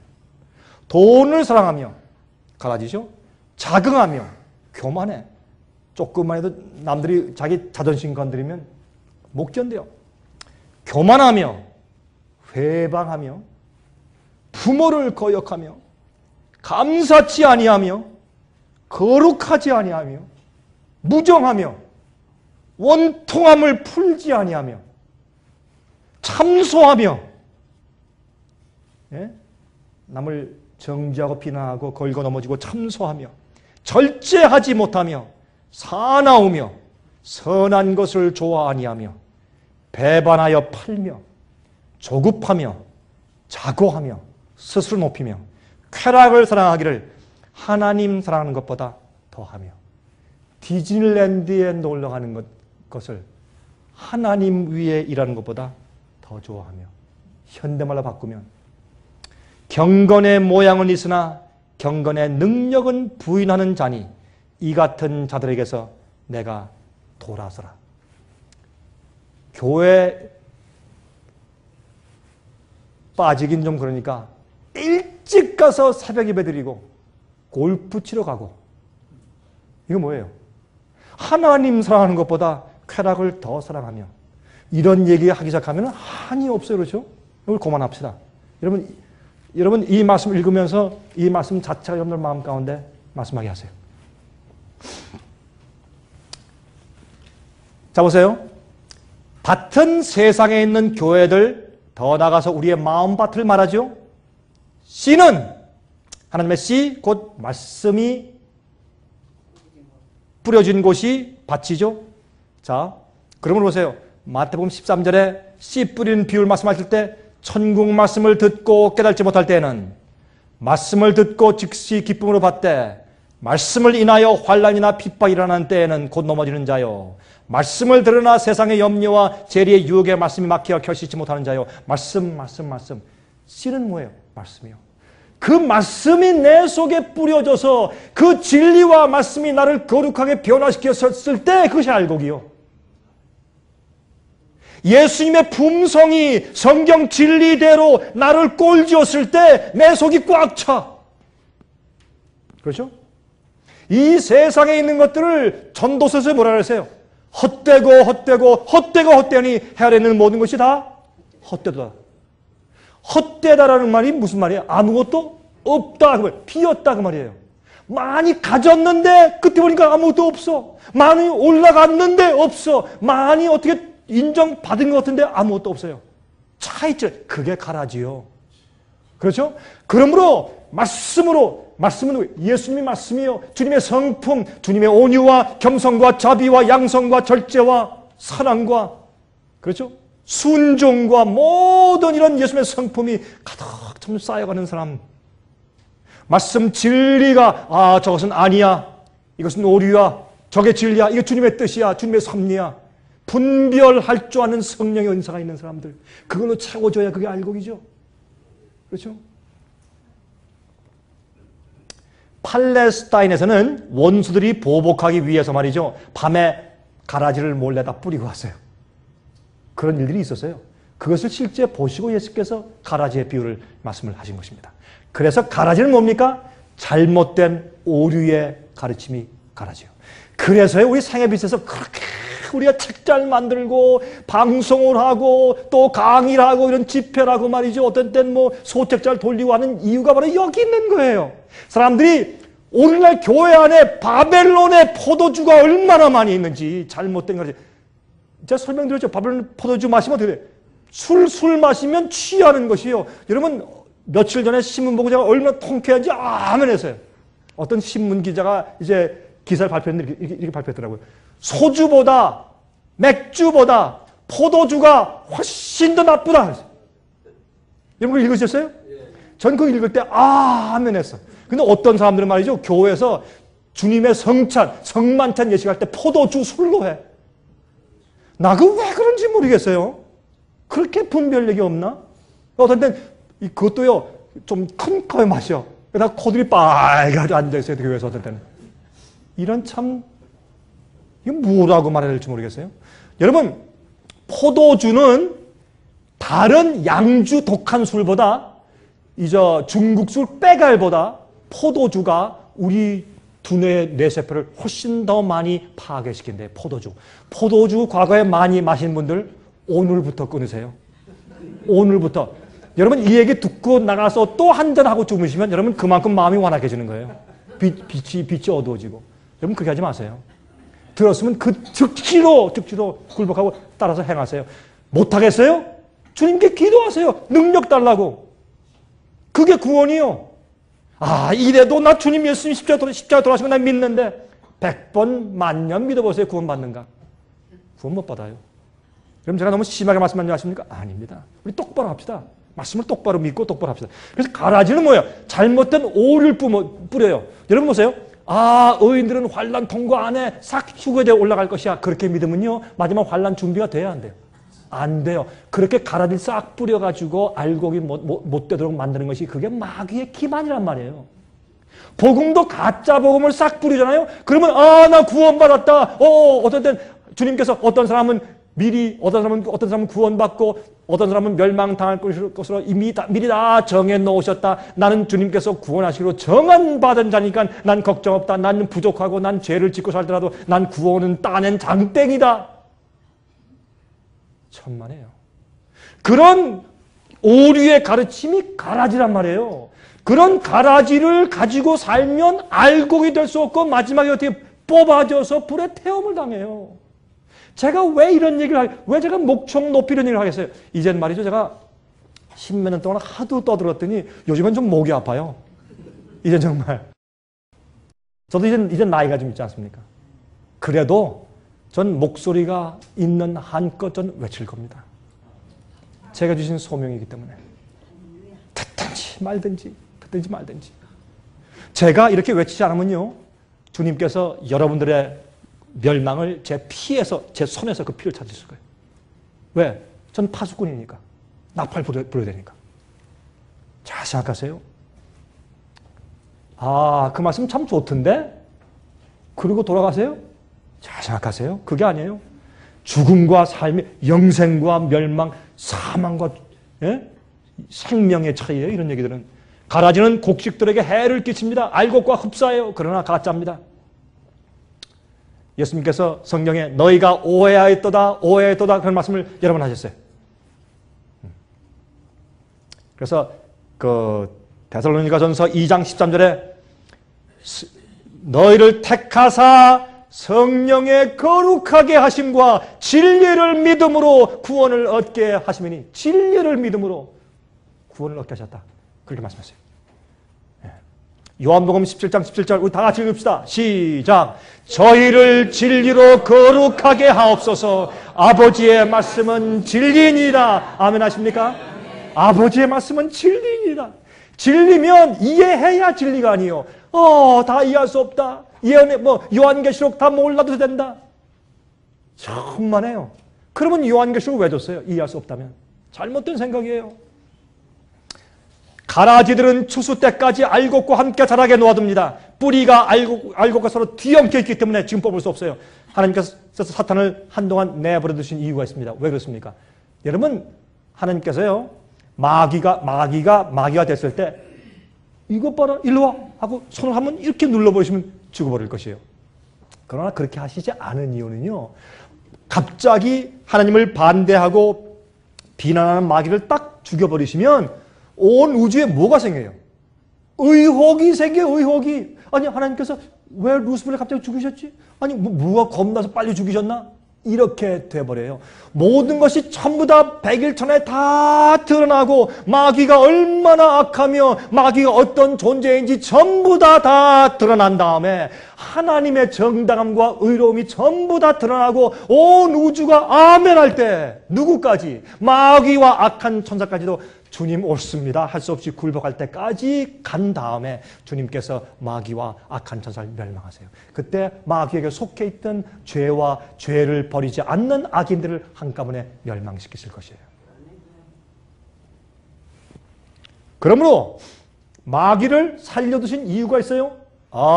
가라지도 왜 그들이 구원받지 못하는가에 대해서 온 우주가 보고 참 안타깝지만 주님 안 됐습니다. 그러나 주님의 심판이 맞습니다. 저 영혼은 하늘에 올 수 없습니다. 그렇게 될 때 주님께서 심판을 끝내시는 것입니다.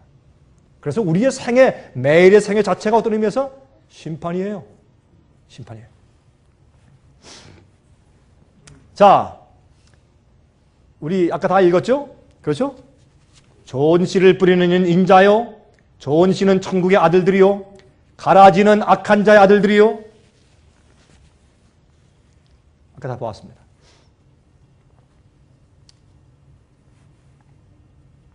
자, 우리 이 말씀은 시간이 많이 지나가니까 우리 다음에 좀 보도록 하십시다. 요한일서 3장 3절부터 10절까지 보면 여러분 제가 목사로 살면서 제가 젊을 때 제가 이 성경 가운데서 제일 싫어하는 성경이 있었어요. 성경 가운데 이 말씀은 제가 아예 안 읽으려고 하고 외면하고 아예 딱 싫었어요. 왜 이렇게 제 마음에 안 드는지 모르겠어요. 어떻게 이런 말씀이 성경에 나 있는가 하는 말씀이 요한일서 3장이었어요. 여러분 시간이 있으면 한번 앉아서 그 요한일서 3장 1절부터 우리가 하나님을 사랑한 것이 아니라 하나님이 우리를 먼저 사랑하셨다 하는 얘기부터 쭉 시작해서 요한일서 3장 1절부터 쭉 한번 한 장을 읽어보세요. 가슴이 따뜻해지고 두려워져요. 예? 어떤 말씀이세요? 주를 향하여 이 소망을 가진 자마다 그의 깨끗하심과 같이, 그가 누구예요? 예수님의 깨끗하심과 같이 자기를 깨끗하게 하느니라. 여러분 이게 가능한 얘기예요? 가능하지 않으면 왜 이렇게 쓰셨어요? 또 죄를 짓는 자마다 불법을 행하나니 죄는 불법이라 계명을 어기는 것이라 그가 우리 죄를 없이 하려고 나타내신 바 된 것을 너희가 아나니 그에게는 죄가 없느니라. 그 안에 거하는 자마다 무엇하지 아니하나니? 범죄하지 아니하나니 범죄하는 자마다 그를 보지도 못하였고 그를 알지도 못하느니라. 여러분 여기 6절 말씀 이게 진리예요 아니에요? 솔직히 답변 못 하시겠죠? 조금 두려우시죠? 그렇죠?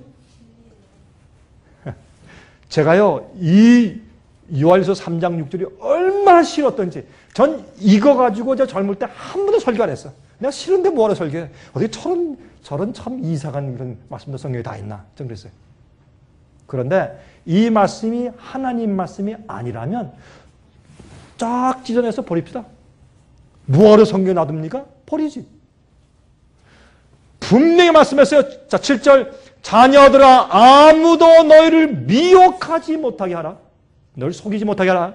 의를 행하는 자는 그의 의로우심과 같이 의롭고 이것은 예수님의 의로움의 양을 말하는 것이 아니라 예수님의 의로움의 질을 말하는 것이에요. 예수님처럼 친절하고 예수님처럼 사랑스럽고 예수님처럼 자비스러울 수는 없어요. 우리 인간들이. 그러나 예수님께서 사랑스러우시고 예수님께서 아버지께 순복하시는 그 성품의 질을 담고 있어야 돼. 예? 우리 자식들은 우리를 닮았어요. 우리는 우리 부모를 닮았어요. 똑같이 생겼어요.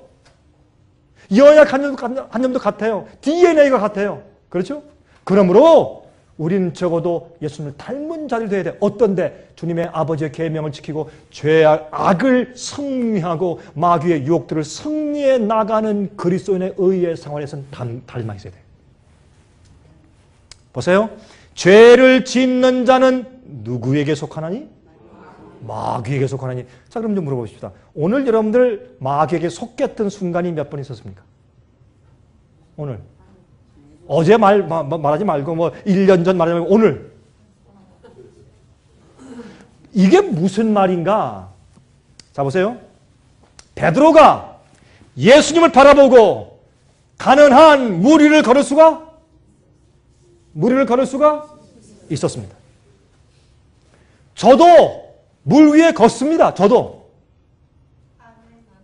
제가 지금 물 위에 걷지 않는 이유는 하나밖에 없어요. 주님께서 저한테 물 위로 걸어오라고 아직 명령을 안 하셨어요.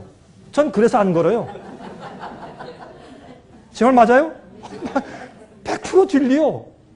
주님께서 저한테 오라 그러면 제가 갈 거예요? 저 갈 거예요. 베드로도 간데 왜 제가 못 가요? 가면 되지. 저도 물 위에 걸을 수 있는 건 100% 믿어요. 그런데 지금은요, 괜히 남한테 보이기 위해서 자 봐라. 제가 무슨 서커스꾼이요? 그렇게 쓸데없이 자랑하거나 쓸데없이 하나님을 시험할 필요가 없어요. 그것은 믿음이 아니라 assumption. faith가 아니고 assumption. 그것은 추측이요. 주님을 그렇게 시험하는 것이 아니에요. 필요가 없기 때문에. 그럼 필요할 때, 나중에 환란 때 말이죠. 저 뒤에서 막 군대가 날 잡을 쫓아올 때, 그때 제가 강을 뛰어 건너갈까요? 문제, 그냥 뛰어, 마른 땅처럼 건너가야죠. 문제 없어요. 그러나, 보세요. 베드로가 그런 것처럼, 그러나 베드로가 어떻게 했어요? 가다가 잘 걸어가니까 갑자기 어떻게 교만해졌어. 가다가, 이거 봐라. 쓱 그렇게 해서, 요하나, 야고보야, 나를 보느냐? 그렇죠? 그럴 때 어떻게 했어요? 돌아보니까 예수님이 안 보여. 빠진 거예요. 우리가 예수님을 우리 마음 가운데 모시고 내가 주님의 손을 붙잡고 있는 한, 내가 성령께 내 마음을 굴복하고 있는 한 우리는 죄를 짓지 않을 수가 있어요. 이게 성령의 가르침이에요. 이것이 잘못이라면 우리 성령 버립시다. 예수님은 우리의 모본이시요. 십자가의 대속만 하시는 것이 아니라 우리 생애의 모본이시요. 승리의 모본이시요. 이 세상을 이기는 이김은 우리의 믿음이라고 말씀했어요. 요한일서 5장에. 그렇죠? 자, 그러므로 마귀는 처음부터 범죄함이니라. 하나님의 아들이 나타나신 것은 마귀의 일을 멸하려 하심이라. 마귀 여러분을 멸망시키고 범죄케 하려 하는 그 마귀의 역사를 멸하기 위해서 예수께서 오셨다. 9절. 하나님께로서 난 자마다 죄를 많이 짓나니 이는 하나님의 씨가 그의 속에 거하며. 맞습니까? 잘못 읽었죠? 하나님께로서 난 자마다 죄를 짓지 아니하나니 이는 하나님의 씨가 그의 속에 거하며. 말씀이 그 속에 거하는 것이에요. 여러분, 성경 말씀은 뭐라 그랬어요? 좌우의 날선 뭐 같다? 좌우의 날선 검 같다. 어디 있습니까? 히브리서 4장. 그렇죠? 그러면 사람들이 이렇게 해요. 아침에 일찍 일어나서 검을 잘 갈어. 성경 말씀을 읽고 기도하죠. 잘 갈어. 잘 갈구세요. 집에 딱 놔두고 가요. 그러면 나가서 전쟁할 때 어떻게 쓰나 그거를? 그 칼을 가져 나가야죠. 그건 뭐냐면 우리가 읽고 깨달은 말씀을 마음에 두세요. 그리고 예수께서 마귀가 시험 받을 때 어떻게 싸우셨어요? 가라사대. 성경 말씀대로만 하세요. 그리고 주 앞에 기도하세요. 주님이시 내가 유혹받고 시험 받을 때 주여 내가 주 앞에 손들 때 내게 능력 주세요. 힘을 주십시오. 그 죄를 증오하는 마음을 주시고 아버지 뜻대로 살 수 있는 믿음과 힘을 주십시오. 그리고 그때 순간마다 주의 말씀 생각나게 해주세요. 그러면 어떻게 좌우 낯선 검이 생각나서 싸울 수 있는 것이에요. 여러분 에베소 6장에 있는 마귀와 싸울 때 전신갑주를 입으라. 그 전신갑주는 전부 다 보호하는 것들이에요. 투구, 가슴의 흉배, 전신갑, 전부 다 신발, 전부 다 이것이 뭐예요? 이 방어하는 것인데 싸우는 무기는 하나밖에 없어요. 칼, 검이에요. 말씀이에요. 성령 말씀으로 싸우는 것이에요. 성령 말씀으로. 이게 여러분 생에서 습관이 돼야 돼. 습관이 돼야 돼요. 저도 범죄치 못하는 것은 하나님께로서 났습니다. 저는 이 말씀을 이해해요. 무슨 말인지. 어떻게 이해하는지 아십니까? 저는요. 제 집사람의 돈을 절대로 훔칠 수가 없어요. 그건 안 하는 게 아니라 못해요. 저는 제 아이 몽둥이로 때리는 거 안 하는 게 아니라 전 못해요. 전 죽었다 깨라도 저는 못해요. 제가 우리 직원들 등치고 사기치고 뭐 이렇게 하는 거, 예? 제가 봉급 안 주고 우리 직원들 봉급을 갖다가 한 1년치 안 주고 밀렸다가 내가 가지고 도망가는 거 난 죽었다 깨라도 난 안 하는 게 아니라 못해요. 예? 저는요, 당장 누가 저를 칼로 목을 친다고 해도 전 그건 안 하는 게 아니라 못합니다. 어머니가 아이들을 해롭게 하는 거 안 하는 게 아니라 못합니다. 할 수가 없어요. 우리가 예수님을 그렇게 사랑하면 하나님이 나를 구원하기 위해서 어떻게 하셨고 지금 어떻게 하고 있는 것을 내가 정말로 이해하면 그건 못해요. 그리고 그렇게 잘못하면요, 마음이 아파서 회개 안 하고 견딜 수가 없어요. 눈물이 나서 견딜 수가 없어요. 일이 손에 잡히질 않아요. 회개하기 전까지. 그거 안 되는 것이에요, 여러분. 그래서 어떻게 해요? 범죄치 못하는 것은 하나님의 씨가, 말씀이 진리가 그 속에 있어야 돼. 자, 그 다음에 잘 보세요. 10절에.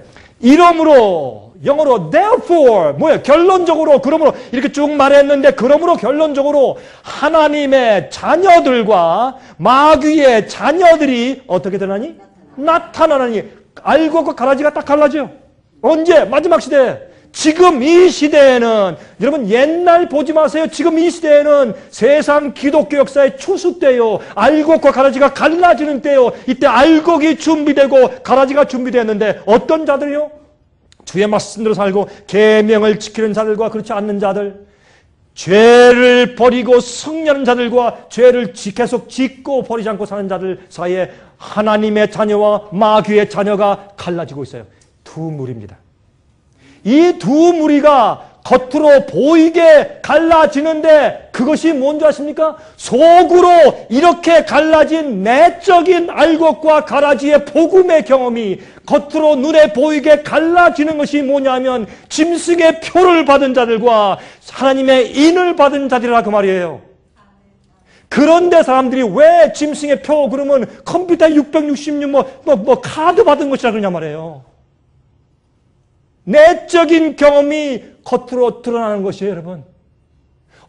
신용카드나 무슨 베리칩, 이제 내일 다 말씀드리겠어요. 베리칩 같은 거, 그런 것들도 이 짐승의 표와 관련이 있어요. 그러나 그 자체가 짐승의 표는 아니에요. 짐승의 표는 자기 속에 있는 마귀의 형상이 드러나는 것이고, 알곡은 예수의 형상이 드러나는 것이에요. 무엇으로? 마지막 시대에 마귀가 모든 사람들이 하나님의 계명을 어기는 법령을 만들 것이에요. 짐승의 우상에게 경배하라. 어디 있어요? 그 말이. 다니엘서 몇 장? 3장. 누부갓네살 왕이 누구에게 온 세상의 만조백관들 다 불러 모아놓고 두라평지에서 절하지 않는 자는 저 풀불에 다 집어넣어 죽이겠다. 그게 뭐예요? 그때 사드락과 메삭과 아벤느고는 절 안 했어요. 왜 안 했어요? 안 한 이유가 어디 있어요? 아니 그때만 살짝 절하고 목숨만 살리고 또 가서 또 절 안 하면 될 거 아니에요. 그러면 그렇게 안 했어요. 왜요? 남들 앞에서 어떻게 해요? 믿는 자들은 주님의 계명을 어기는 어떤 그런 일을 공적으로 자기가 의도적으로 할 수가 없어요. 왜? 주님 너무나 사랑하니까. 난 죽어도 그게 주님께 대한 사랑과 충성의 표시이기 때문에 안 하는 것이에요.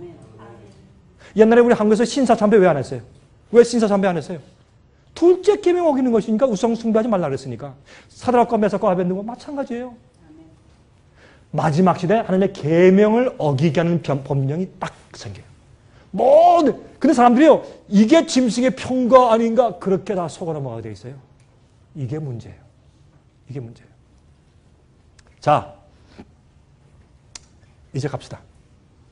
그래서 알곡의 마음에 뭐가 생겨요? 오직 성령의 열매는, 이게 알곡이에요. 성령의 열매는 사랑과 희락과 화평과 오래 참음과 자비와 양성과 충성과 온유와 절제니 이 같은 것을 금지할 법이 없느니라. 우리가 주님 안에서 교통하고 성령을 받으면 그 열매가 자라나서 우리에게 충실한 곡식이 되는 일을 아무도 막을 수가 없다. 이 그 말이에요. 이게 알곡이에요. 이렇게 설명을 해주는데도 글쎄 알곡이 뭐고 가라지가 뭘까? 그러면 참 그거는 참 뭐라고 말할지 모르겠어요. 그렇죠? 자 이제 그리스도의 형상으로 화한다 그랬죠? 너희 속에 그리스도의 형상이 이루기까지 다시 너희를 위하여 해산하는 수고를 한다 그랬죠? 자기를 창조하신 자의 형상을 쫓아 지식에까지 새롭게 하심을 받는 자니라 이렇게 말씀했어요. 이거는 이제 시간이 좀 돼가니까 다음에 이제 기회 있을 때 말씀드리기로 하고. 자, 내일 말씀드릴 것에 대해서 제가 그래서 여러분 보시면 요한계시록 12장에 교회를 말씀할 때 어떻게 해요? 흰 옷을 입은 여인이 나오는데 금멸류관에 12별이 있어요. 12사도를 상징하죠. 그 다음에 어떻게 해요? 달을 밟고 있어요. 뒤엔 햇빛이 확 비치고 있어요. 해는 예수 그리스도의 의를 상징해요. 달을 밟고 있는 것은 구약에 있는 의식들과 그런 절기들을 상징할 수 있어요. 왜? 앞으로는 메시아를 비춰주는 것이니까. 달은 햇빛을 반사하고 빛을 반사하니까 구약 시대에 있는 모든 절기와 모든 구약의 의식들을 말이에요. 구약 성경은 신약에 오실 메시아를 비추는 그림자였습니다. 그러나 그 위에서 12사도의 가르침에 의의 옷을 입고 서 있는 교회를 상징했어요. 자, 이 순 보십시다. 이거 아까 제가 봤죠? 자, 이제 짐승의 표와 비밀 조직들에 제가 내일 말씀드리는 것을 한 3분의 1만 말씀드리고, 그 다음에 내일 이제 계속해서 말씀을 드려야 되겠습니다. 짐승의 표와 비밀 조직들. 짐승의 표에 대한 경고는 성경 중에서 가장 심각한 이형입니다. 그렇죠? 이것처럼 심각하고 두려운 이형이 없어요. 성경 가운데 이 부분을 이해하지 못하면 참 그건 너무나 정말 답답한 얘기예요. 이게 제일 심각한 경고이기 때문에 이 짐승의 표를 받으면 어떻게 해요? 어린 양과 천사들 앞에서 지옥불로 멸망해 죽는다고 되어 있어요. 굉장히 두려운 말씀을 해놨어요. 제발 받지 말아라. 얘들아 받지 말아라. 근데 이게 뭔지도 모르게 연막전술을 싹 펴놨어. 사람들이 이게 뭐야? 또 공부도 안 하고 그건 몰라도 구원받아 이렇게 하게 만들어서 다 기만당하게 해놓은 것이 마귀의 작전이에요. 계시록 13장 14절 15절 보세요. 잘 보십시오. 짐승 앞에서 받은 바 이적을 행함으로 땅에 거하는 자들을 미혹하며 땅에 거하는 자들에게 이르기를 칼에 상하였다가 살아난 짐승을 위하여 우상을 만들라 하더라. 저가 권세를 받아 그 짐승의 우상에게 생기를 주어 그 짐승의 우상으로 말하게 하고 또 짐승의 우상에게 경배하지 아니하는 자는 며칠이니 다 죽이게 하더라. 예. 여러분들 가운데서 저희 집회 오신 분들 가운데서 저희의 책별 받은 분들이 많이 계시기 때문에 그러나 내일 모레 여러분 3일째 끝나고 하실 때 제가 쓴 계시록 강해서와 다니엘 강해서 책을 2권 드릴 뿐만 아니라 이 책도 드릴 것입니다. 여러분 혹시 안 가지고 계신 분들은 이 짐승과 영구리 여자 여기 보시면 제가 내일 설명한 내용의 줄거리가 여기 다 들어있어요. 그래서 이걸 잘 보시면 이해하게 되실 것이고 또 제가 내일은 꽤 빨리 지나갈 텐데 여러분들이 다 적지 못하시더라도 이 책을 읽으시면 제가 무슨 말을 하고 있는지를 많이 이해하시게 되실 것입니다. 이제 내일 모레 이제 그것을 다 함께 드리겠습니다. 여기 보시면 여기에 두 짐승이 요한계시록 13장에 나오죠. 첫 번째 물에서 나오는 짐승인데 얼굴은 사자 같고 몸은 표범 같고 이 독수의 날개를 가지고 있고 발은 곰 같고 그렇죠? 그런 짐승 교황권이 나옵니다. 두 번째 짐승은 땅에서 올라오는 새끼 양 같은 짐승인데 미국을 상징해요. 그래서 이 미국이 두 번째 나온 짐승이 먼저 나온 짐승인 교황권을 위해서 우상을 세워줍니다. 우상이에게 생기를 주고 그 짐승의 우상으로 말하게 해요. 제가 지난번에 말씀을 드렸지만은 이 우상에게 이 말하게 하고 생기를 준다는 말은 무슨 말인가 하면 우상은 이런 말이에요. Image of the beast예요. 짐승의 형상이에요. 그것을 우리가 한국말로 짐승의 우상이라고 번역을 해서 그렇지 원래 짐승의 형상이에요. 예수님의 형상을 닮으라 그랬죠. 또 마귀의 형상도 있듯이 교황권의 형상이 있어요. 그건 뭐냐면 교황권이 중세기 때 주님의 참된 의로운 백성들을 많이 잡아 죽이고 핍박했어요.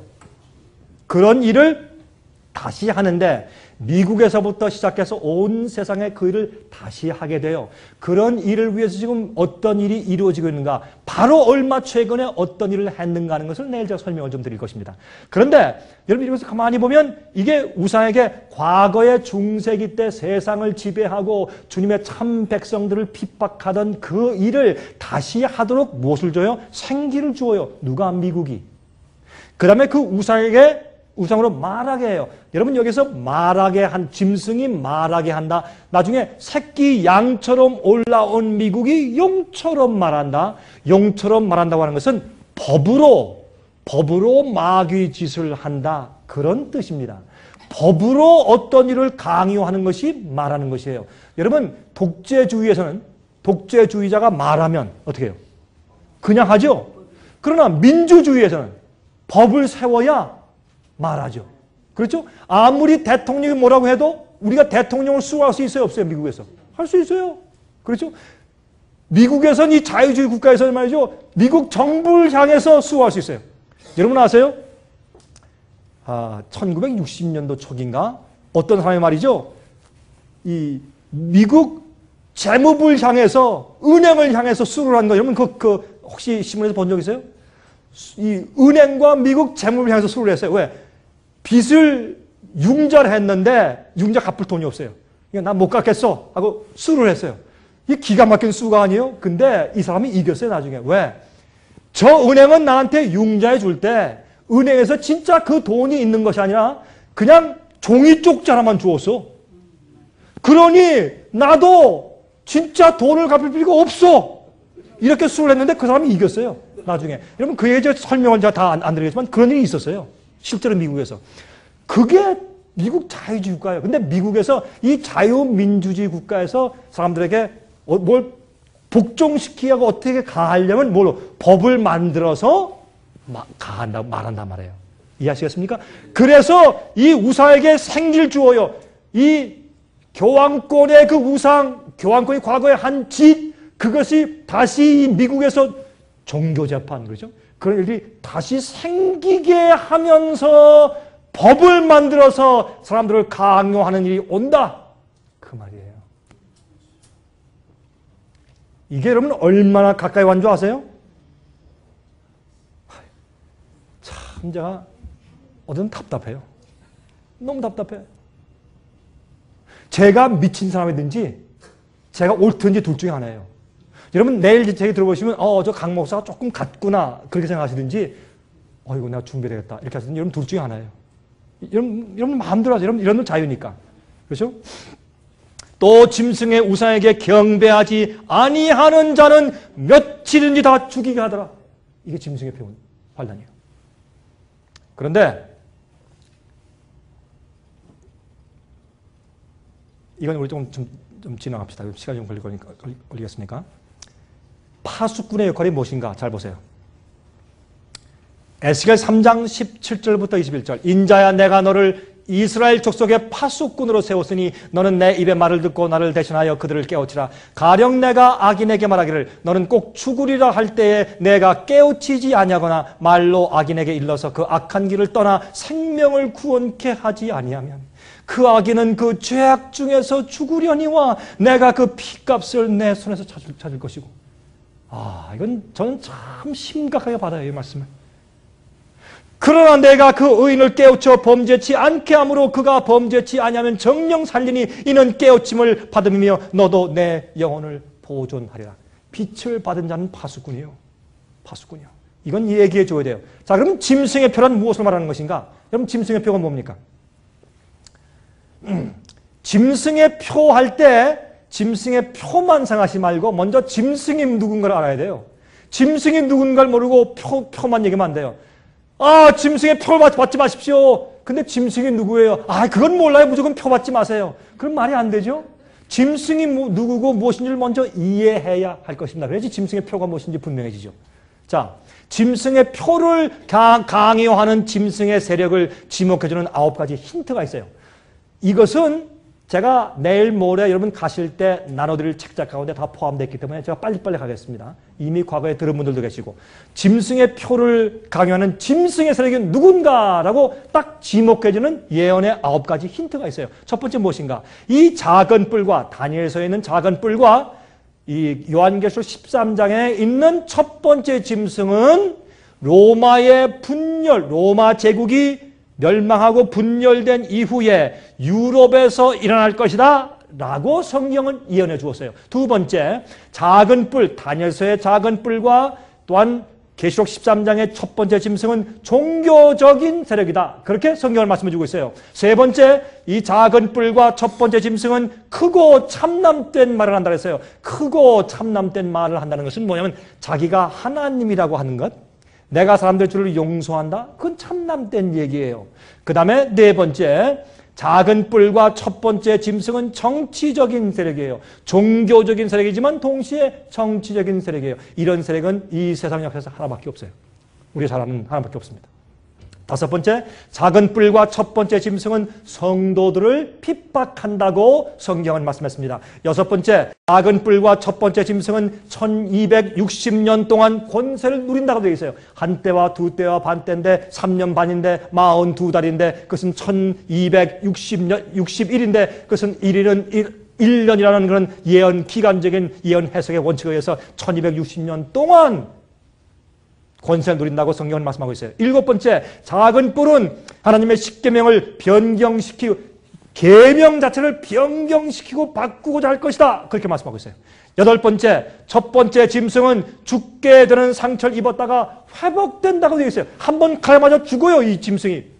그러다가 회복돼서 다시 부활한다고 되어 있어요. 여러분, 마귀는 말이죠. 마귀가 이 땅에서 만든 그 세력은요, 예수님을 따라해요. 예? 잘 보세요. 예수님께서 말이죠. 이 땅에서 사시는 생애가 얼마 있어요? 3년 반. 적 그리스도 세력도 어떻게 해요? 영적으로 3년 반, 1260년 동안 다스렸어요. 예수님이 십자가에 돌아가셨어요.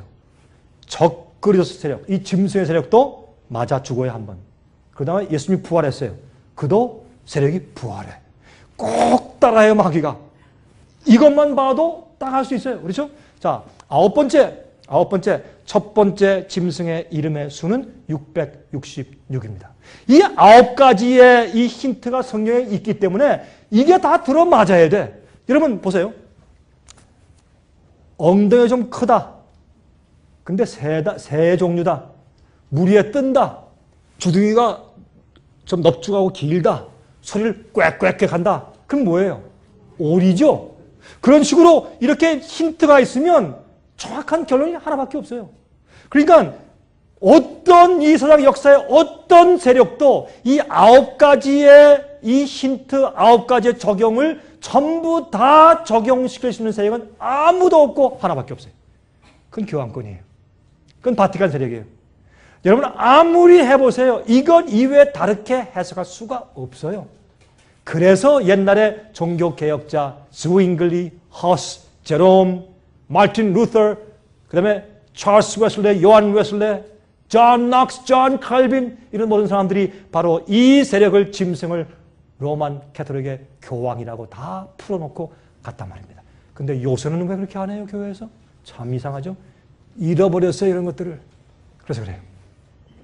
여러분 여기에 기독교 역사책, 역사란 책 3권 327페이지에 보면 비질리우스가 538년도에 벨리사리우스 로마 장군의 보호 아래 교황의 보좌에 오르게 되었다. 로마의 교회 감독이 비질리우스가 538년도 AD에 교황이 되었다라고 역사는 기록해요. 그런데 재밌는 것은 말이죠.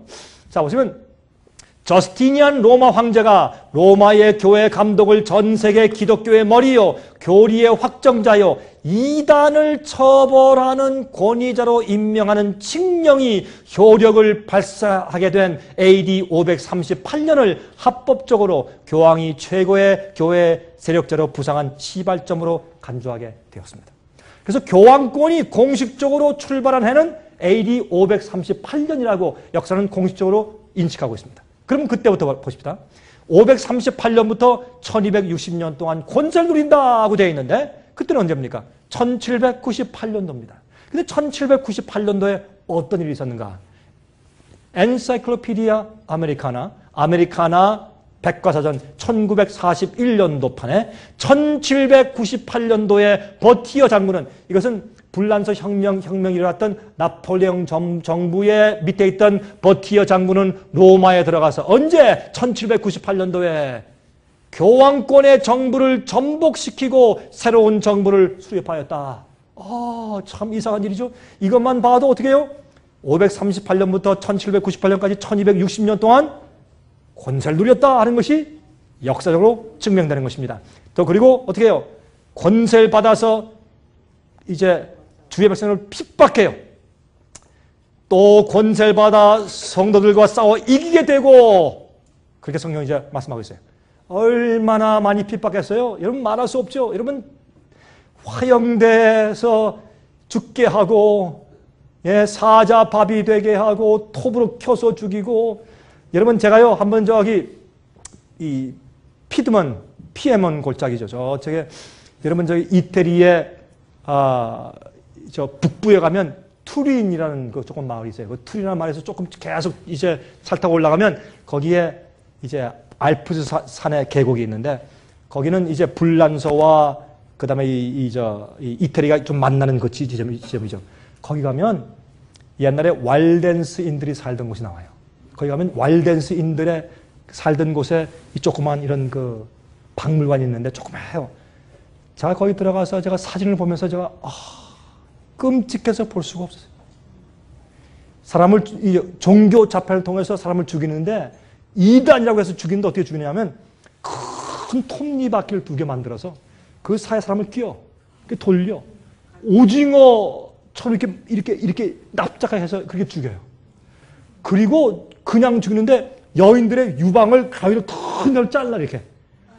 저는요 그 끔찍한 그림 보고 제가 믿을 수가 없어요. 여러분 끔찍해서 볼 수가 없어요. 얼마나 지독한지. 그렇게 죽였어요. 이건 역사적인 사실이에요. 제가 한 번은 이제 거기 올라가다 보니까 이 바위가 큰 바위가 있는데 그 밑에 조그만 여우 굴처럼 조그만 이런 굴 같은 게 하나 있어요. 근데 그 밑으로 기어 들어가서 보니까 그 안에 큰 방이 하나 있어요. 이렇게 그 안에 동굴처럼. 거기에 말이죠. 이제 그 당시에 이 교황의 군대가 십자군 아니에요, 십자군. 여러분 십자군 그러면 우리가 역사에서 좋게 배웠지만 십자군들은 많은 경우에 누구였는가 하면 죄수들 갖다가 용서해 주고서 사명권 주고서 저 누구누구 와서 다 없애고 와라. 주님의 이름을 위해서 십자군이나 십자가 깃발 두고 가서 이 범죄자들이 악한 사람들이 가서 무참하게 그리스도인 죽이고 그랬어요. 그 당시에 가서. 십자군이. 또 이슬람 사람들 막 죽이고 막 그랬어요. 근데 이 십자군들이 와가지고 말이죠. 토벌을 하는데 그 안에서 몰래 숨어서 예배드리는 이 왈덴스인들이 있으니까 그 당시에 이 눈이 덮였는데, 하얗게 눈이 덮였는데 그 앞에다 모닥불을 피웠어요. 그러니까 안에서 숨이 막혀서 견딜 수가 있어요. 지금 연기 때문에. 그래서 하나하나 기어나오기 시작했어요. 기어나올 때 그 무지막지한 폭도들이 몽둥이로 나온 사람들 머리를 다 때려서 피가 그 하얀 눈을 다 시뻘게 적시게 해서 죽였어요. 그런 역사가 여러분 왈덴스들의 역사예요. 그렇게 1260년 동안에 죽인 사람들 숫자가 5천만에서 1억. 그 사이에 이루다 헤아릴 수가 없어요. 그렇게 할 것이라고 성경에 말했는데 그렇게 이루어졌어요. 더 이상 짐승이 누군지 우리가 오해할 필요가 없어요. 다 말씀해 놓았어요. 이렇게. 요한계시록 13장 3절 그의 머리 하나가 상하여 죽게 된 것 같더니 그 죽게 됐던 상처가 나오며 온 땅이 이상히 여겨 짐승을 따르고. 지금 다 회복됐죠? 자 보세요. 1798년도에 그의 머리 하나가 상하여 죽게 된 것 같더니 이때 죽었어요. 한번 1260년이 지난 다음에 딱 교황권이 죽었어요. 성경 예언 그대로 정확하게 그때 죽었어요. 그런데 보세요. 신문에 샌프란시스코 크로니클 신문에 말입니다. 보세요. 이런 신문이 났어요. 옛날에 1929년도에 로마에 대한 의혹은 이제 과거사가 되었다. 오늘 밤 바티칸과 이태리는 평화 조약을 체결하였다. 상처를 치유하기 위하여 괄목할 만한 서류에 사인하면서 이루어진 회합은 서로가 아주 진중한 태도를 보이면서 이루어졌다. 이때부터 짐승이 죽임당한 상처가 회복되어서 부활하기 시작했습니다. 그것을 역사는 1929년 2월 11일이라고 신문은 분명히 적었습니다. 성경 예언은 그가 죽은 상처를 치유하고 회복해서 부활할 것이다. 그 다음에 어떻게 해요? 온 세상이 그들을 다 놀라며 그를 따를 것이다. 이 세상의 교황에 가는 것마다 계시록 13장 3절 온 땅이 이상히 여겨 짐승을 따르고, 이 번역이 조금 잘못됐어요. 이상히 여기는 것은 이상하는 뜻이 아니라 wonder after him. 그를 놀라움으로 교황이요. 그러면 놀라워하며 그를 칭송하며 따를 것이다. 이 예언이 얼마나 정확하게 지금 성취되고 있습니까? 교황 레오 13세는 말했습니다. 우리는 이 지구상에서 전능하신 하나님의 자리를 가지고 있는 것이다. 이게 교황권에 대한 정의예요. 그들의 정의입니다. 여러분, 그래서 가는 곳마다 이 세계에서 최고로 존경받는 지도자가 되었죠. 하루아침에. 그렇죠. 하루아침에 아니지만 그렇게 성경이 역사했습니다. 얼마나 좀 놀라운 환영을 받습니까? 온 세계에서 교황권은 전 세계적인 영향력과 특권과 세력을 얻게 되었다. 여러분, 제가 얼마 전에 제가 중국에 갔을 때 여러분, 중국에 있는 사람들이 저한테 이 얘기를 해줬습니다. 이제 곧 중국의 교황이 방문을 하게 된대요. 그 방문의 길을 놓기 위해서 대만과 수교를 끊었습니다. 그리고 중국하기 위해서 중국에 온다는 것입니다. 여러분이시여, 성경은 마지막 시대 애굽까지 그의 손에 놓을 것이라고. 애굽은 뭐예요? 무신론 대표요. 예? 여러분, 아직도 공산주의가 있어요? 중국은 아직도 공산주의예요. 애굽의 대표예요. 그런 예언을 다 해놓은 것입니다. 여러분, 그래서 얼마나 놀라운 예언들이 지금 성취되고 있는지 모르겠어요. 여러분, 올해 4월 14일 날 교황 베네딕트 16세가 미국에 옵니다. 미국에 와서 제일 먼저 워싱턴 DC의 백악관에 가서 부시 대통령과 회담할 것입니다. 그 다음에 뉴욕 양키스 스타디움에 가서 미국 전국에 생중계하면서 미사를 드릴 것입니다. 그 다음에 과거의 역사에 없었던 놀랄만한 일이 생깁니다. 그것은 미국의 국회로 가는 것입니다. 미국의 국회에 가서 상원의원 회의실에서 상원의원 대표들과 하원 국회의장 낸시 펠로시 의장과 미국에 있는 개신교 대표들과 추기경들의 대표들과 특별한 회의를 합니다. 여러분, 무슨 의제가 그 속에 속해 있는 줄 아십니까? 여러분, 좀 깨어나셔야 합니다. 지금은 때가 얼마나 심각한 때가 되었는지 모릅니다. 자, 그러면 여러분, 자, 이제 짐승이 누군지 알았어요? 짐승의 표를 내리는 뒤에 막 구세력 짐승은 교황권입니다. 바티칸입니다. 그러면 여러분, 저는 어떤 교회를 치는 것이 아닙니다. 여러분은 화면 통해서 보시는 분들 가운데 그렇게 오해하지 마십시오. 저는 어떤 교회를 치는 것이 아니라 저는 진리를 가르치지 않고 오류를 가르치는 시스템을 말하는 것입니다. 잘못된 것을 가르치는 이 포도주에 취약하는 바벨론의 포도들 저는 말하고 있는 것입니다. 저는 어떤 사람을 공격하거나 어떤 교회를 치는 것이 아닙니다. 그렇게 오해하지 마시기 바랍니다. 짐승의 표란 무엇을 말하는 것입니까? 많은 사람들이 우리가 가지고 있는 소셜 시큐리티 넘버가 짐승의 표다. 그런 사람들이 있어요. 아니에요. 그렇지 않습니다. 또 어떤 사람들은 컴퓨터에 666 바코드다. 어떤 사람은 그래서 바코드가 박혀있는 어떤 물건도 안 살려고 그래요. 여러분, 그럴 필요 없어요. 그것이 짐승의 표가 아닙니다. 성경은 그렇게 말하지 않습니다. 또 크레딧 카드, 신용카드 이것도 안 된다. 한국에 가니까 목사님 우리 종합보험 카드 다 받았는데 이게 짐승의 표입니까? 전 안 받아야 합니까? 그거 받아도 괜찮습니다. 그거 받은 것이 짐승의 표가 아닙니다. 그런데 나중에 사람들을 컨트롤하는, 강요하는 그런 수단이 될 수 있겠죠. 그러나 그 자체가 짐승의 표는 아니라 그 말입니다. 또 한 가지 보십시다. 드라이버스 라이센스.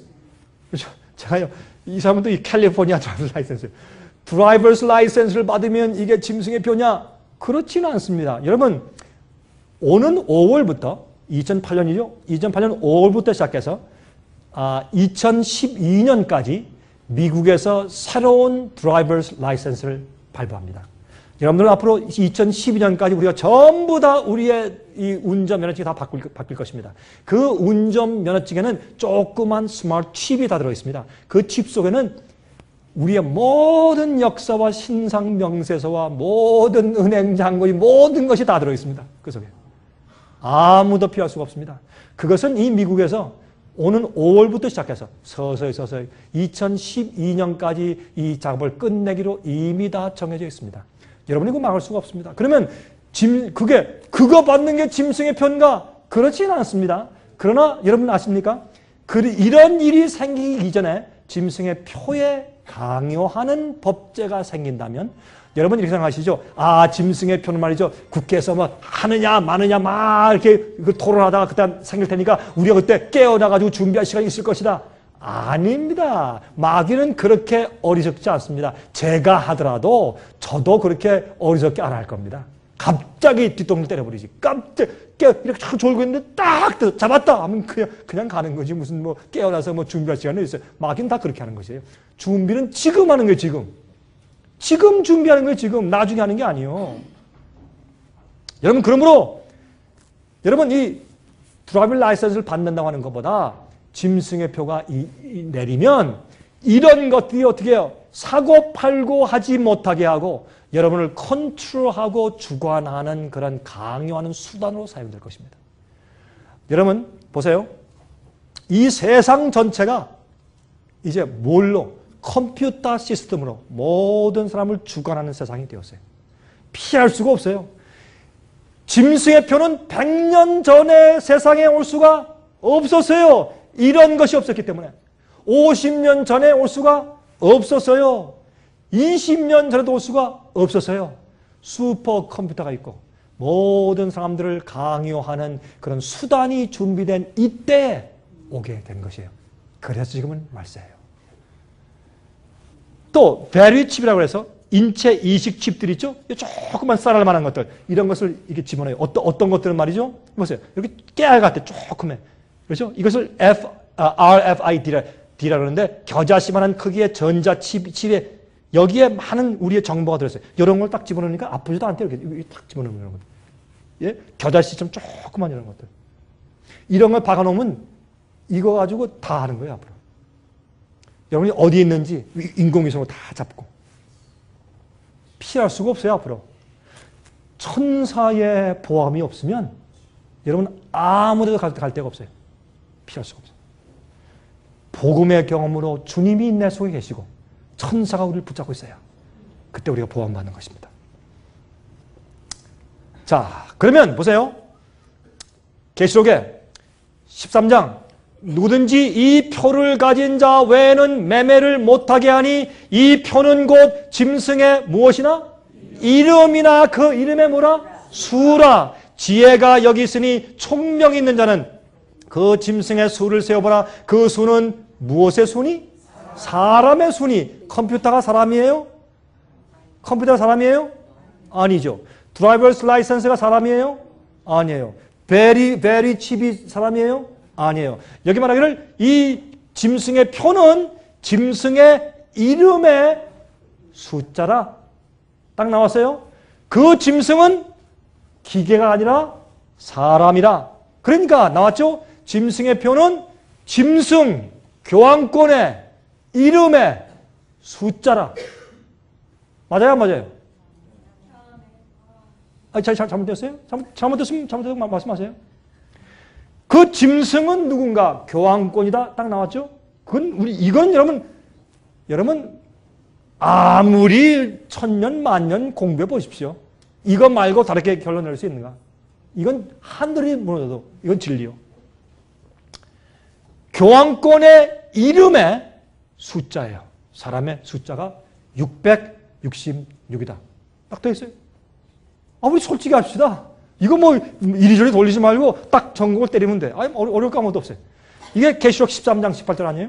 그러면 Our Sunday Visitor 이라는 책자에 이것은 로만 캐토릭 교회에서 나오는 책자입니다. 거기에 1915년 4월 18일자에 여러분 제가 증거를 딱 대야 될 거 아닙니까? 그렇죠? 그래 여러분께서 이해하시지. 1915년 4월 18일자에 이렇게 말씀드렸어요. 교황의 공식 명칭은 Vicarius Filii Dei이다. 라틴 말이에요. 교황이 수백 명 아니에요. 그러니 교황의 이름이 다 달라요. 요한 13세, 요한 바오로 2세, 베네딕트 16세, 그렇죠? 피우스 6세, 피우스 9세, 많잖아요. 그러니까, 그러면 어떻게 그 이름이 다 많은데, 그게 아니라 교황의 공식적인 이름, 명칭. 그게 뭐냐? 라틴 말로 Vicarius Filii Dei. 이게 무슨 말이냐? 하나님의 필리는 아들이에요. they 하나님의 아들의 vicarious. vicarious는 말을 갖다 영어로 말하면 vicarious. 대리자. 하나님의 아들의 대리자. 하나님의 아들이 하늘에 계시지만 내가 이 지구상에 있는 교회 하나님의 아들의 대리자야. 내가 예수님의 고난을 내가 이 교회에서 행하는 것이다. 그것이 뭐예요? 교황의 공식 명칭이에요. 그러면 아까 그랬죠? 아까 성경에서 짐승의 표는 무엇이냐? 이것은 교황의 그 이름에 들어있는 숫자야. 이렇게 설명해 두었는데도 사람들이 그걸 이해를 못하니 전 그걸 또 이해 못하겠어요. 저는 또. 그 왜 그런지 모르겠어요. 그게 뭐가 어렵다고. 그렇잖아요? 간단한데. 자 보세요. 그러면 이게 교황의 이름입니다. Vicarius Filii Dei. 여러분 고등학교 때 대학교 때 공부하실 때 여러분 한국에서 X 하면 얼마예요 숫자가? 10. V 하면 5. 그렇죠? I 하면 1. I 두 개면 2. 4 하려면 V자 옆에 왼쪽에 I자 쓰고 6 하면 V자 오른쪽에 I 쓰고 그렇게 하잖아요? 또 L 하면 L 50. 그렇죠? 그렇게 했지 않습니까? 그러니까 이게 로만 알파벳 속에는 전부 다 숫자가 들어있어요. V는 5, I는 1, C는 100이에요.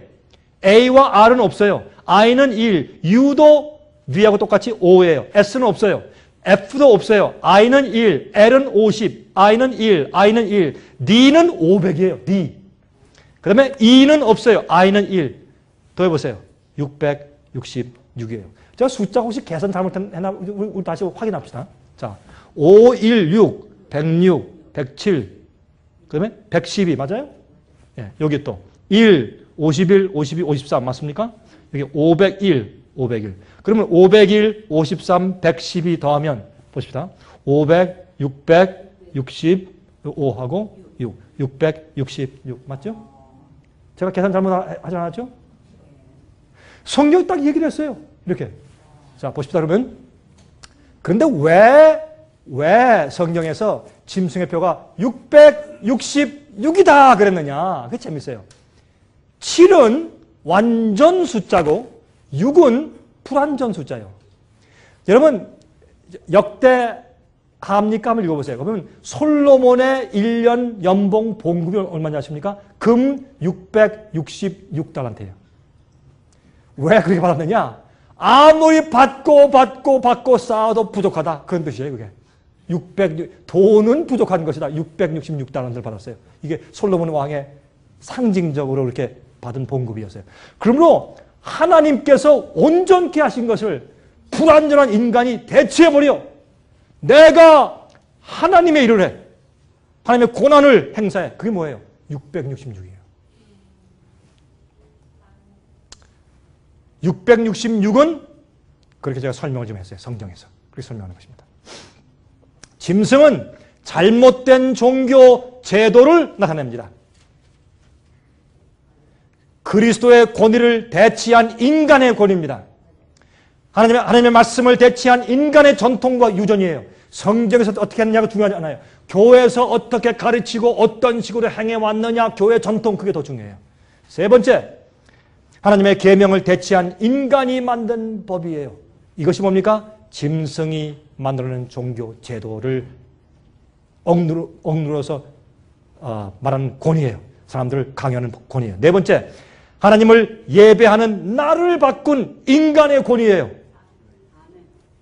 이것이 짐승의 표입니다. 두 무리가 갈라집니다. 여러분이시요, 이 두 무리는 지금 갈라지고 있고 갈라졌고 또 갈라질 것입니다. 그러면 이게 무엇을 의미하고 어떻게 이게 앞으로 전개될 것인가? 제가 이것을 내일 말씀드리겠습니다.